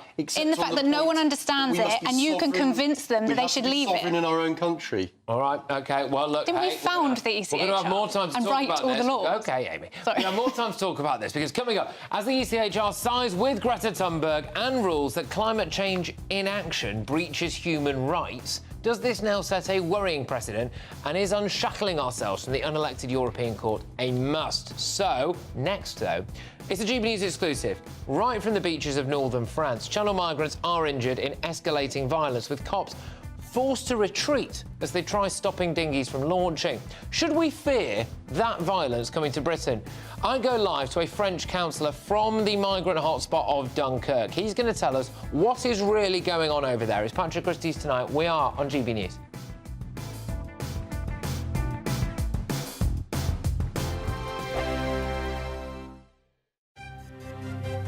GB News Breakfast, every day from 6 a.m.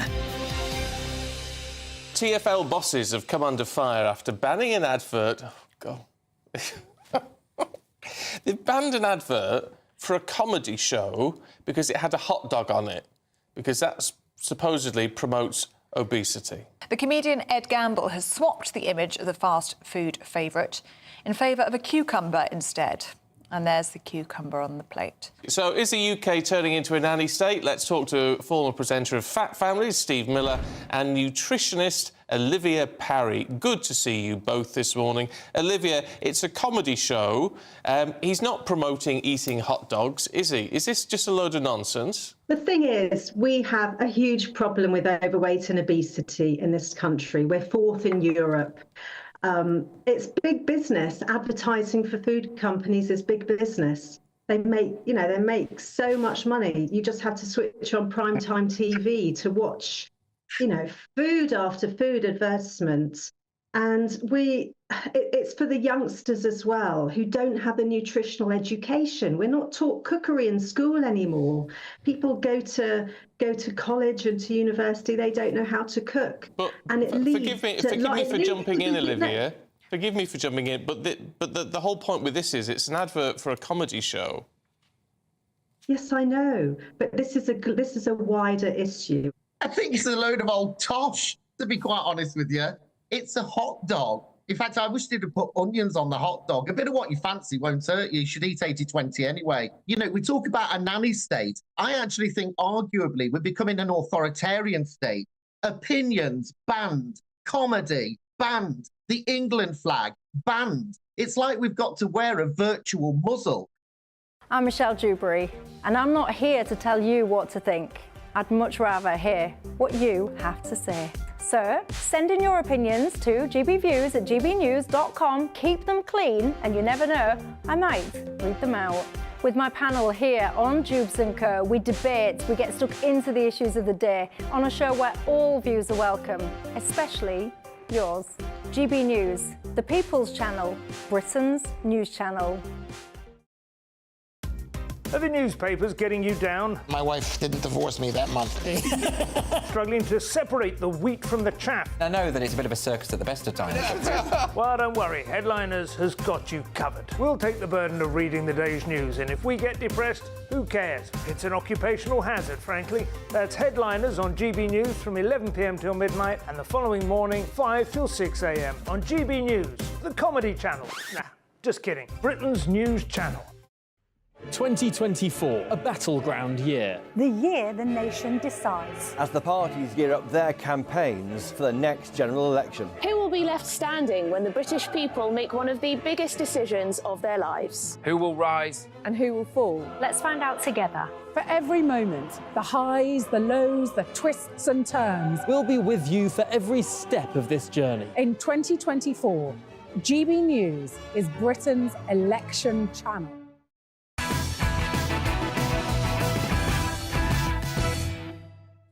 Welcome back to Patrick Christys Tonight. I will bring you tomorrow's front pages, hot off the press very soon. By the way, I've just had advanced sight of one of them. Some lively stuff on there. But first, it's a GB News exclusive.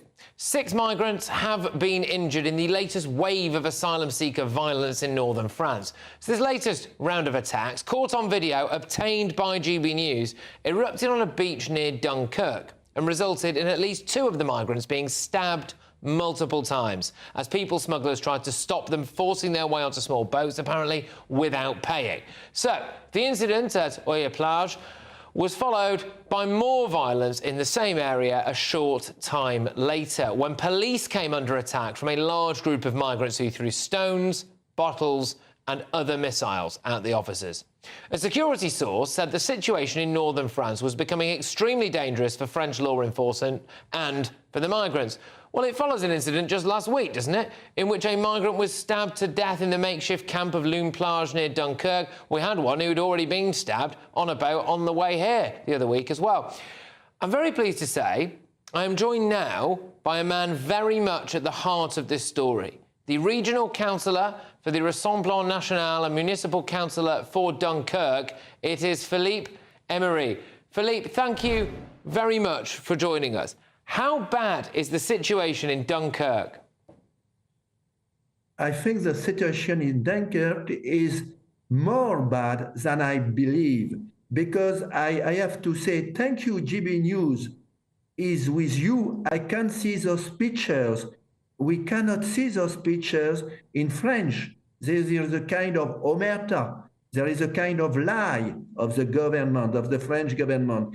And when I have been contacted by you in the afternoon, I have looked on the French newspaper and I see that there is one man who has been killed, that there are 4 migrants which have been stabbed, but I have not read that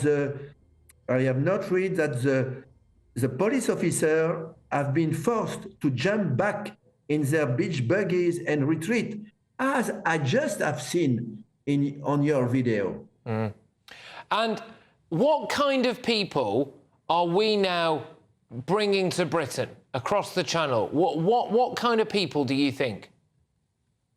I think what we have seen is a kind of a struggle between the migrant and the people smugglers, because there are not enough small boats, and more people want to go on the small boats, but and they are fighting together to find the place, and maybe some migrants, they have no money to give to the people smuggler. It's very sad, because I want to tell you, each time a human being is killed, stabbed, in such circumstances, it's a sad and bad news.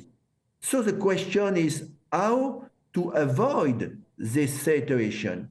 And myself, I am among those who we are thinking that we have to consider the way followed by the Australian authorities since 10 years. No way is the watchword for all the migrants and people smugglers.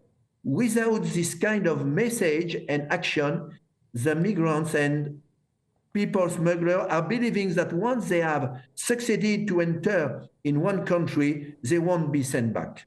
So, final question, Philippe. You live in Dunkirk, and Yes. you would be in favour of the Brits towing the boats back as a deterrent, yes? I have not well understood what you said. Would you be in favour of us turning the boats back, like Australia? Yes, for sure. I think that the way the Australian government since 10 years has done, it's a kind of success. They have resolved, and the number of migrants has been drastically reduced. So I think we have to find the same kind of policy. And when, by example, an agreement is found between Italian government and Tunisian government, and now we have heard about a kind of agreement with Union European and Egypt, we have to do all with what has been to be done, so that do everything that needs to be done. They will stay in Africa. Philippe, thank you very, very much. Much appreciated. Thank you for joining us, and I hope to talk to you again very soon, my good man. That is Philippe Emery there, who is a councillor in Dunkirk. Well, look, you heard it there. That bloke there in France, from exactly the place where we might be towing the boats back to, by the way, saying he'd be banging in favour of it. I'm joined now by Tory MP and Parliamentary Private Secretary to the Home Secretary. It's James Sunderland. James, thank you very much. Great to have you on the show. Look, what's stopping us? We've got videos here of violent thugs preparing to cross the English Channel. You've got people in France saying they'd be more than happy for us to tow the boats back. What are we playing at? Isn't it fascinating? The scenes are quite something. It shows a level of desperation amongst the migrants and the people smugglers. It shows desperation, perhaps, for wanting to get on a boat and come across to the UK before the Rwanda bill becomes law. The stabbings are indicative of increased violence and desperation. The scenes are quite shocking. And what's really fascinating is that the French authorities themselves now are clearly advocating a much more draconian way of dealing with the problem. OK. You're not concerned that that violence is coming over here? I mean, if those people are prepared to behave like that, then what would stop them behaving like that on the streets of Britain? And with respect as well, you know, being plonked at a migrant hotel somewhere near a school or somewhere near, I don't know, my grandma's house? Well, first of all, we've got no idea who these people are, where they're from. There's clearly an increased security risk when they come across. Those security checks are necessary. It's impossible to do checks on people you don't know who they are. I agree with your point completely about asylum seekers and migrants being housed next to schools. We've seen concerns already being raised on that. And quite clearly, we cannot allow people into the country that we don't know who they are. Therefore, it is imperative that we stop the small boats. It's imperative that we stop people coming here illegally. And it's imperative that the Rwanda bill sails through and that we get flights off to Rwanda. Right, OK. I mean, look, Rwanda has apparently started selling off a bit of housing over there. We've seen in the Rwanda files revealed by GBNews that quite possibly only about 500 people might be coming. We know we're going to have a bit of good weather this summer. I think your your big boss, James Cleverly, did say, well, there's not a lot we can do about the weather. So what is the plan? I mean, you can't put all your eggs in this Rwanda basket. We're going to have a bit of ping-pong going on there. Sunak says he might leave the ECHR. I mean, so what at this point, really? But what's going to happen, James? Come on, we need more solutions than this. Well, Patrick, first of all, millions of people are on the move. You look at Southern Europe, this is a big problem. And, of course, the EU themselves are looking very closely at what's happening in the UK right now and our approach to the law. But the Rwanda plan, the Rwanda bill, is just part of a much broader strategy. So it's all about intercepting boat paths. It's about intelligence operations. It's about working with the police to stop the departure of boats. But it's impossible over a 200-mile frontage down on the northern west French coast. It's also about disincentivizing people wanting to come to the UK illegally through the Rwanda plan. And my view is, and the view of the Prime Minister, is that once that plan becomes law, and once people arrive in the UK knowing that they will be deported in accordance with the law, that should disincentivize further crossing. Look, I really hope, and I know you share this hope as well, absolutely, I want to make that very clear, but I really hope that those kind of scenes that we see there on the beaches, we do not end up seeing them here, and British citizens, or anyone else who happens to be in Britain for that matter, you know, falls victim to that kind of stuff, because I think there will be, rightly so, a lot of outrage about that. Can I just thank you, James, as well, for making yourself available to us at this late hour in the day? That's James Sunderland there, who is Tory MP and Parliamentary Private Secretary to the Home Secretary. Look, shocking stuff we showed you there from the beaches in Dunkirk. Interesting to hear from that chap in Dunkirk, though, I thought. But coming up, as the ECHR sides with Greta Thunberg and a group of elderly Swiss women, I am not joking, by deciding that climate change inaction breaches human rights. Does this set a worrying precedent, and is leaving the unelected European Court now an absolute must? We discuss this as I bring you a very first look at tomorrow's newspaper front pages, and it's another GB News exclusive coming your way. Yes, another reason why the Archbishop should hang his head in shame. Stay tuned. Hello, good evening. Welcome to your latest GB News weather update. Well, it's going to be a dry and clear night for most of us across the UK. There's a chance of frost tomorrow, but it will also be a fairly bright start. That's as this ridge of high pressure is moving in for this evening. It's a brief settled interlude between weather systems, so there will be more rain to come on Wednesday. But for the time being, it's going to be a dry night and a clear night. So plenty of starry skies, and that's going to allow temperatures to fall away much more quickly than they have done of late. So it's going to be a colder start tomorrow with a risk of frost across eastern areas of Scotland, northeast England as well. But everywhere is going to be on the chillier side to start the day, away from the far west, where we'll see the rain move in quite quickly tomorrow morning. So Northern Ireland seeing the heaviest rain first thing, but also cloudy skies and some fairly persistent rain across parts of Wales, the southwest. But it's into Scotland, western Scotland in particular, where the rain will turn quite persistent through the day, as well as parts of the Lake District. We could see 60 millimetres of rain falling through the day. But it is going to be a warmer day, so that cloud and rain is bringing with it milder air that stays with us for Thursday as well. And on Thursdays, there is a chance of seeing some brighter spells, particularly across northern and eastern areas of the country. Across the south, we're more likely to see some drizzly rain come and go through the day. Friday, once again, looks like it should stay dry across southern areas, with more rain moving into the north and temperatures rising to the high teens. I'm Michelle Dewberry, and I'm not here to tell you what to think. I'd much rather hear what you have to say. So send in your opinions to gbviews@gbnews.com. Keep them clean, and you never know, I might read them out. With my panel here on Jubes & Co, we debate, we get stuck into the issues of the day on a show where all views are welcome, especially yours. GB News, the People's Channel, Britain's news channel. I'm Andrew Doyle. Join me at 7 o'clock every Sunday night for Free Speech Nation, the show where I tackle the week's biggest stories in politics and current affairs with the help of my two comedian panellists and a variety of special guests. Free Speech Nation, Sunday nights from 7 on GB News, the People's Channel, Britain's news channel. Your weekend starts here with Friday Night Live with me, Mark Dolan, 8 till 9 on GB News. Big stories, big guests and big laughs as we get you ready for a cracking weekend. That's Friday Night Live with Mark Dolan. Fridays 8 till 9 on GB News. Bring your own drinks. The admission's free. every Sunday from 11. Join Michael Portillo. There will be topical discussion, looking at the week before and the week to come. So kick back and relax at 11 a.m. on Sundays on GB News with me, Michael Portillo. GB News, the People's Channel, Britain's news channel.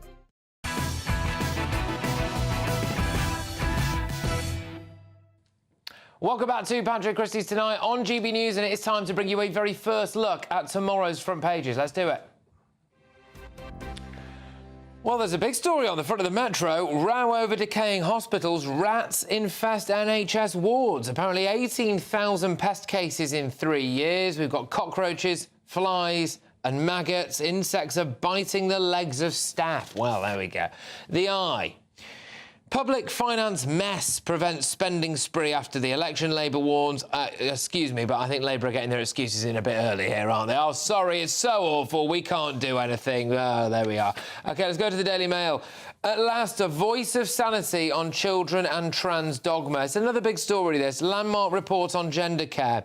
So, this is going to be the CAS report, which no doubt we will be talking about quite a lot tomorrow, which is about children given NHS transgender treatment have been set on a path of irreversible change despite scant medical data. That is the report. Let's go to the Times now. NHS review rejects the use of puberty blockers. No good evidence for giving transitioning drugs. Mark my words, we are going to end up with lawsuit after lawsuit after lawsuit in a few years to come as a result of these. Talking of lawsuits, the post office scandal, that's the picture story on the front of the Times. Let's go to The Guardian. Thousands of children unsure of gender identity, quotes, let down by NHS. Interesting to see the two different takes on that story, isn't it there? Ministers announced shoplifting crackdown. Well, that's a good thing, because I might actually be able to access the Tesco on my walk home from work, which is constantly shut because they've exceeded their quota of robberies for the day when I go back. So there we are. Right, OK, look, let's just have a quick chat with my panel on the story that's on the front of the Metro, I think, which I rarely do, to be fair, but it is a good one. Rats infest NHS wards. 18,000 pest cases in 3 years. At first glance, Andrew, this looks horrific. And then I think about how big the NHS is, and I think, whilst it's not ideal to have a rat anywhere, I think there are rather a lot of NHS sites, aren't there? And I suppose at least they're doing something about it. Is 18,000 pest cases in 3 years for something the size of the NHS that big? I mean, you know, some of my mates have had rats around to their flat. Bet they have. Well, it's pretty awful to think about. The last place you want rodents is in a hospital where you need to have cleanliness. So that's pretty awful, but really we don't know the full facts of this. So wherever it's happening, for goodness sake, they need to make sure that there aren't any rats in hospitals. No, Albie, the pests were found in children's wards, breast clinics, maternity units, A&E departments, kitchens, everywhere. It's everywhere, isn't it? I mean, is this would you be terrified of going into hospital in case a rat nibbles your toe? Newsflash, rats are everywhere. Literally everywhere. And I know we don't like to think about rats being in our houses or on the underground or in hospitals or in the studio or in people's homes watching, but rats are everywhere. For every one human, there are multiple rats, so there are bound to be some in hospitals. Yes, we should do more to tackle it, but rats are everywhere. And Albie speaks from experience, as he is a member of the Conservative Party. Oh, there it is, there it is. Right, look, I want to whiz you over to a story that I know is going to get a good reaction from my panel. Now, as if Rishi Sunak didn't need any more reasons to leave the ECHR today, OK, that particular court sided with a 2,000-strong army of, it says in my script here, geriatric Swiss women. Now, I think that's a bit mean, all right? But geriatric Swiss women. And it ruled that Switzerland's government had not done enough to combat climate change, a judgment that could have massive repercussions across Europe. Now, stick with me here. The group claimed that older women's rights are especially infringed because they will be the most affected by extreme heat. So presumably Greta Thunberg, who celebrated with the women outside the Strasbourg court today, should be OK then.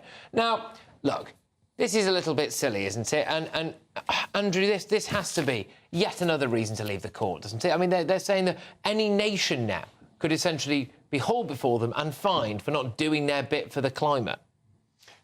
The European Convention on Human Rights and the ECHR, the court we're discussing here, these are unelected judges. They're politically motivated. What's happening now is the ECHR is almost becoming a government. It's dictating to nation states what they should and shouldn't do. That's not the whole idea. Basic human rights, all decent countries should uphold. This is not their job, and now they're becoming too interfering, too political, and they're losing their point, to be frank, and they're losing legitimacy. I think they are, Albie. You know, look at this. I mean, there's 2,000 Swiss women now getting to dictate what goes on throughout Europe. It's ridiculous. It's a huge overreach, I think, of the European Court, and I'm not someone that comes out against the European Court that often. I'd probably say I'm more minded to try and stay within it and reform, but this is a huge overreach. But I think the most interesting part about this story, actually, is that these are older women who are concerned about the effects of climate change. Now, normally when we talk about climate change, we imagine it's only young people that care about climate change, but these women are, 74 years old, worried about the fact that they can't leave the house in the summer because it's so hot.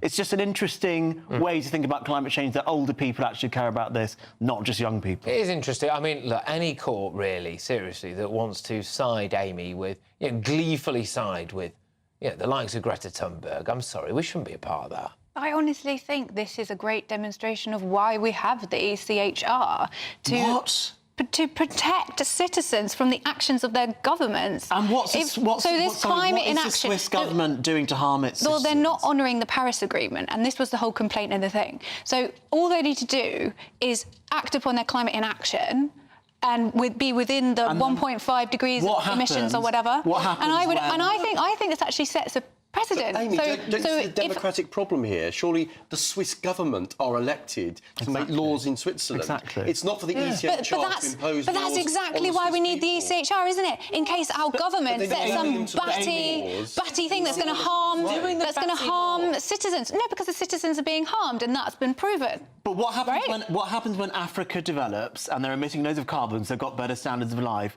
and then it completely blows out of the water any net zero activity that Switzerland, one of the smallest countries in Europe, and the rest of Europe does? What then? No, because Switzerland should be abiding by the Paris Agreement, right? So the ECHR has knuckled down on that. Right. Brilliant. Well done, ECHR. We're going to draw a line on the ECHR and their bonkers batty laws. Why is that batty? While woke Archbishop Justin Welby was busy wishing Muslims all a happy Ramadan today. There he is.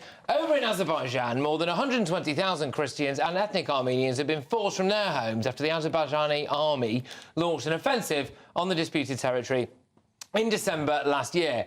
But you won't hear about that, OK? It's what many people are describing as an ethnic cleansing. And you won't hear about that from Justin Welby. Instead, it's been left up to the human rights campaigner Baroness Cox to shine a light on this appalling situation. She spoke to us here at GB News.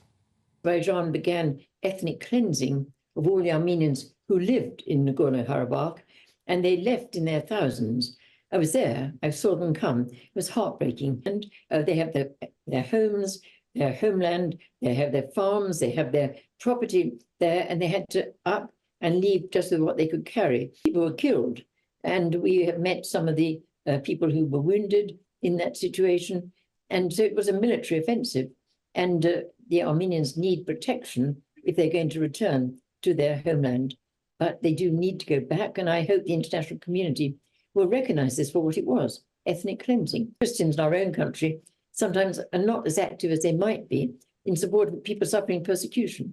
And obviously the Armenians from Nagorno-Karabakh are suffering persecution, but also I do a lot of work in other countries, in Nigeria, where Christians are being killed. And I would hope that our Christian community and our churches might be a little bit more active on behalf of those suffering persecution in our world. Well said, that woman. Right across the world, there are situations where there are ethnic cleansing taking place, genocide, some would call it, of Christians. Where is the Archbishop on this stuff? Where is he?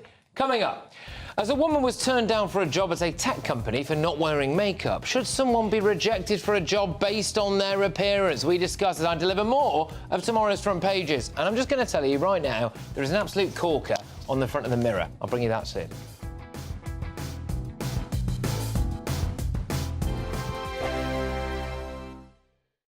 This is GB News, Britain's news channel. I see what you've been saying at home. You're very vexed about these China cyber attacks. Colin says, what the hell is our Secret Service doing? They've only just realised what China's up to. You just couldn't make it up. We could have told We knew. We knew. We're not surprised. So quite Colin, we agree with you. Quite why it's taken GCHQ or MI6 or whoever it is, MI5, it'd be MI5, to know what's going on. And Rod has said, thank you, Rod, if you know how you vote, if they know how you vote, coupled with mass data held also on you, do you not believe they can influence your decision-making process in any way? They won't know. I'm not sure they know how you vote, because that's not on record anyway, is it? It is not. And Ken says these are only able to be carried out because of computers, internet, mobile phones, etc. It seems to me that these inventions are ruining our lives, and therefore we were much safer and much happier without these inventions. There is a school of thought that would agree with that, Ken, very much so. I sort of often think it myself, really. Me too. The dark web. I mean, how many people have been murdered because of the dark web? You do wonder as well. Brianna Jai. Yeah, you do wonder. I look at my kids' generation and I wonder whether they will grow up and have a complete rejection of all of this, and they will just say enough, because they will think we were all insane for having become so addicted to our phones. I wonder whether, as a generation after generation do, they will reject it. Wayne, blame Western governments for the rise of China. People were saying this 10 years ago and every country ignored it. That is a really good point, Wayne, because we've taken Chinese investment, and obviously our houses are full of items we bought from made in China. And if you remember as well, we had to get them out of the 5G. Huawei. We did. Get them out, literally extricate them Yeah, from that was at least one thing I think they did quite well. Yeah. And Jan says if they've seen the electoral roll, what else have they been looking at? That's the threat to our democracy. They never do things by halves. I'm much more worried about my own government looking at what I do online, to be fair. Why don't you say, go back, we said before, the electoral roll is a public document which you can access if you go to your library.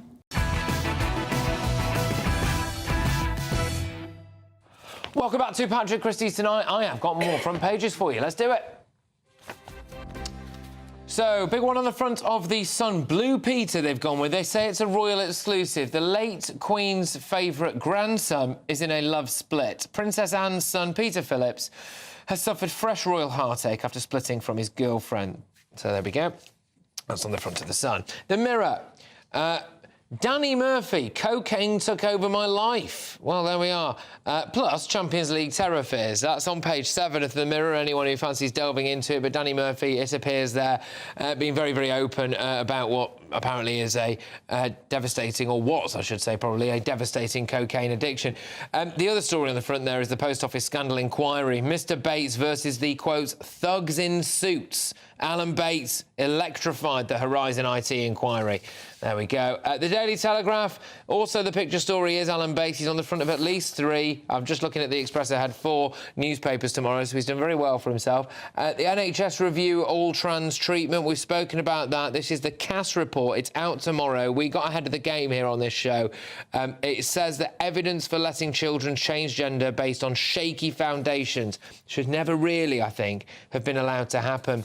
And The Express. Bonkers ruling proves why UK should quit the Euro Court. We've had this debate already tonight, but it is worthwhile just reminding ourselves the European Court of Human Rights proves, frankly, it's time to quit the treaty because they've sided with Greta Thunberg and 2,000 elderly Swiss women that now countries should essentially be fined or prosecuted if they don't meet certain climate targets. Who are they to say that? But I'm joined again by my press pack. Conservative MP for Romford, Andrew Rosindale, GB News contributor Albie Amankona, and author and broadcaster Amy Nicole-Turner. Now, working in HR is rarely a pretty business, and a woman called Melissa Weaver learned that lesson the hard way recently after interviewing for a vice president of HR position with an unnamed company in New York. This is what she says happened.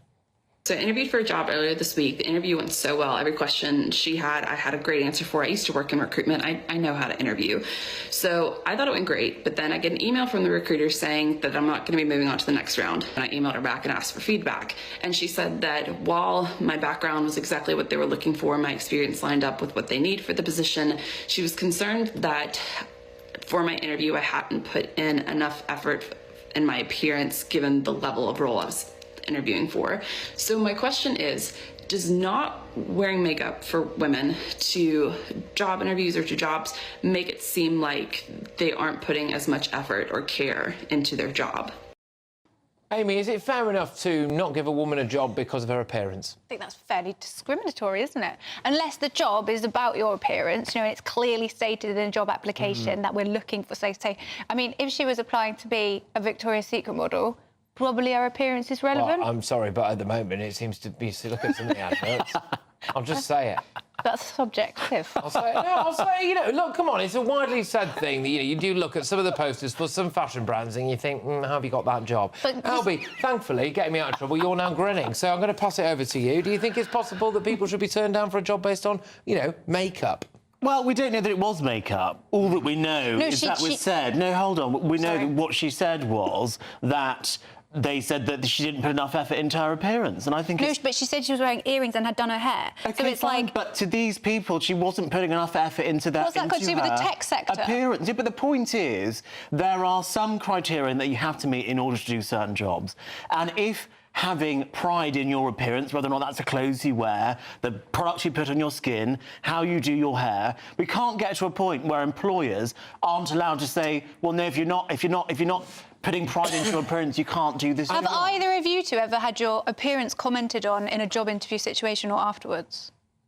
Or after a job or any job scenario, have you had your appearance commented on? I mean, we work in TV, Amy, so quite often we will get told I bet you still about haven't. things to wear and things like that. And the point is that I think it's up to an employer to decide who they want to employ based on how they present in an interview. And if they present badly, they're not going to get hired. Well, makeup didn't really have anything to do with it. Presentation is important. How you look, how you come across, how you dress is very important in lots of jobs. I don't know the particular circumstances of this particular lady, but I do think that it's very important that we all look right for the job we're undertaking. I'm a member of Parliament. You know, if I was walking around in jeans and a T-shirt in the House of Commons, my constituents would rightly say, well, what are you looking like? I think it's the expectation of makeup, though, isn't it? Have you ever been expected to wear makeup? Right, you see. Whereas I think there is an expectation on me as a woman to wear makeup. It's not something that I would normally do. No. But, look, we should all dress appropriately for the job we're doing. It's no different to in Parliament them saying, well, you've got to wear ties. I always hate it when I see it's completely ministers different. on the television without ties on. This is so different because it's an expectation that she wears makeup and that she can't look smart without wearing makeup as a woman. That's the thing. But she described what about if it was a fat bloke with food on his top? Well, yeah, again, that's unacceptable. Fine, you can be smart, you can be groomed, but what I'm saying is you can be smart and be groomed and not wear makeup as a woman. There shouldn't be an expectation on women to wear makeup. One thing I will say is I think she is applying for the right jobs because she's spotted a grievance there, hasn't she? And she's applying for HR jobs. So I'll tell you what, I would want to go to her for any of those things. She could spot it a mile off. So there we are. Right, OK. If she could get the job. If only she could get the job. And, of course, the only reason she didn't was because of some kind of discrimination. All right. Now, it's time to reveal today's Greatest Britain and Union Jackass. Andrew, we start with your Greatest Britain, please. So, my Greatest Britain is our finest Prime Minister of my lifetime, Margaret Thatcher. Yesterday was the 11th anniversary of her passing. I regret the fact that we don't have that kind of leader running our country today. I really wish, for Britain's sake, that the principles she fought for can be restored. Yeah. She made us feel great about our country again, and I think we owe her a huge debt of gratitude. So she is, and always will be, my Greatest Britain. Well, I'll tell you what, it's an incredibly strong star. Albie, I've got no idea how you're going to compete with that. I've got no idea how I'm going to compete with it, but I'm going to try. I'm going to try. Just say anyone else. Well, I'm going to... No, Amy, wash your mouth out with soap.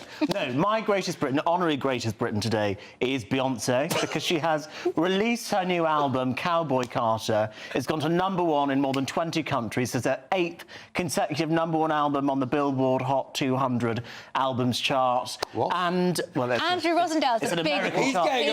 big fan. Andrew didn't even know who Beyonce was when I was speaking about her earlier on. So, yes, Beyonce, stream Cowboy Carter now. And you know how to sing some of the songs, don't you? If you like it, then you should have put a ring on it. OK, all right, good. Go on, Amy, who's your Greatest Britain? So the news came out today that children who lived near Shore Start Centres or who went to Shore Start Centres, whatever, did better in their GCSEs than ones that didn't. Remind me what they are, Shore Start Centres. Where you go to learn how to be a parent with your new baby. It's all great. We don't have them anymore, though, because people like probably Margaret Thatcher would have hated them, wouldn't she? No. Definitely not. Okay, but we could get them back. So you've nominated a thing that we don't have anymore. It was an amazing thing. Hang on a minute.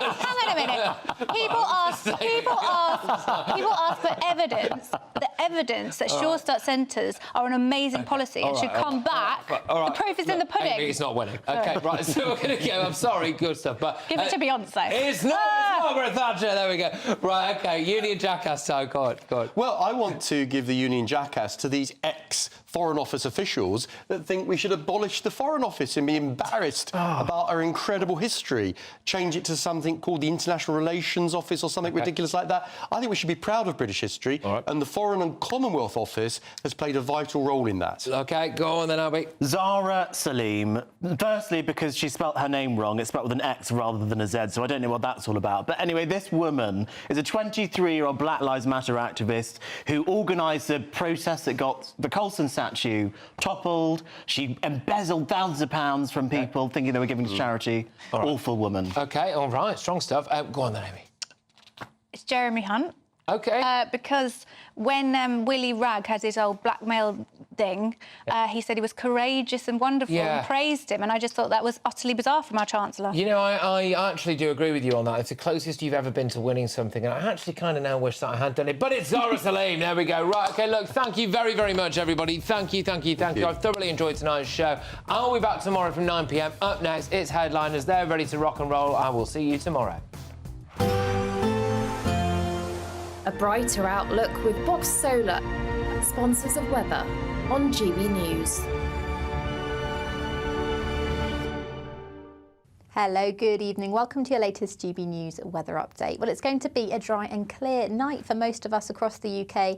There's a chance of frost tomorrow, but it will also be a fairly bright start. That's as this ridge of high pressure is moving in for this evening. It's a brief settled interlude between weather systems, so there will be more rain to come on Wednesday. But for the time being, it's going to be a dry night and a clear night. So plenty of starry skies, and that's going to allow temperatures to fall away much more quickly than they have done of late. So it's going to be a colder start tomorrow with a risk of frost across eastern areas of Scotland, northeast England as well. But everywhere is going to be on the chillier side to start the day, away from the far west where we'll see the rain move in quite quickly tomorrow morning. So Northern Ireland seeing the heaviest rain first thing, but also cloudy skies and some fairly persistent rain across parts of Wales, the southwest. But it's into Scotland, western Scotland in particular, where the rain will turn quite persistent through the day, as well as parts of the Lake District. We could see 60 millimetres of rain falling through the day. But it is going to be a warmer day, so that cloud and rain is bringing with it milder air that stays with us for Thursday as well. And on Thursdays, there is a chance of seeing some brighter spells, particularly across northern and eastern areas of the country. Across the south, we're more likely to see some drizzly rain come and go through the day. Friday, once again, looks like it should stay dry across southern areas, with more rain moving into the north and temperatures rising to the high teens. That warm feeling inside from Boxed Boilers, sponsors of weather on GB News.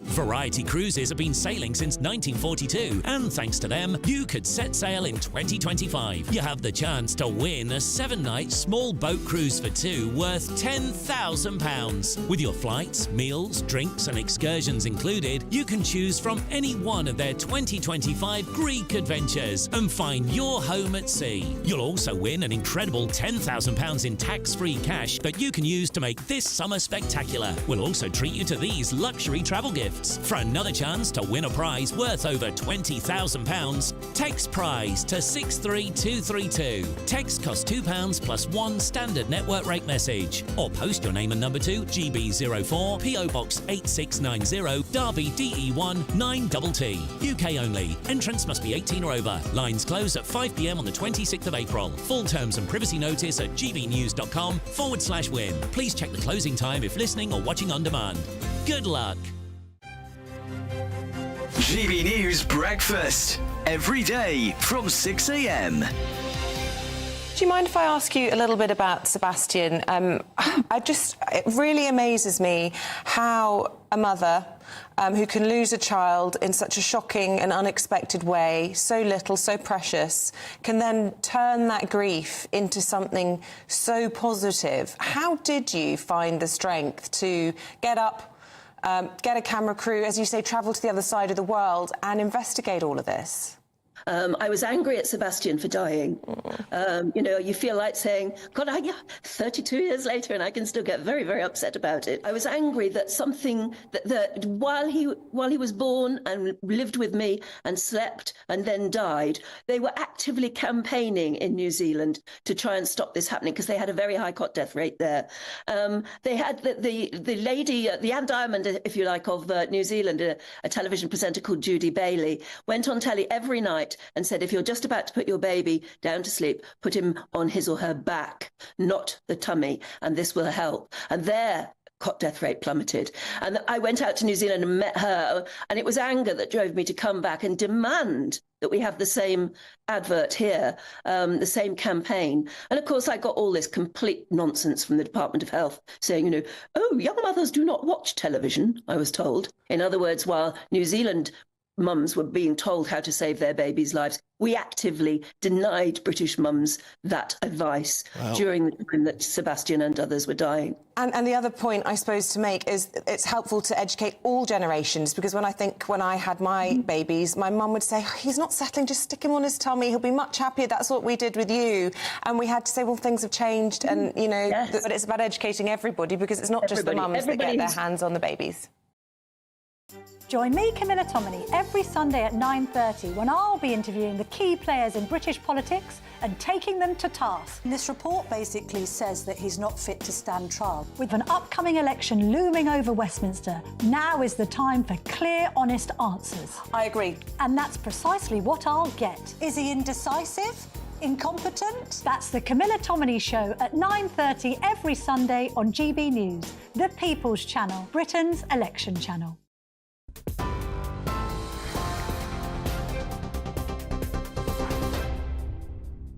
The latest news from the GB newsroom. The MP William Wragg has resigned from the Conservative Party.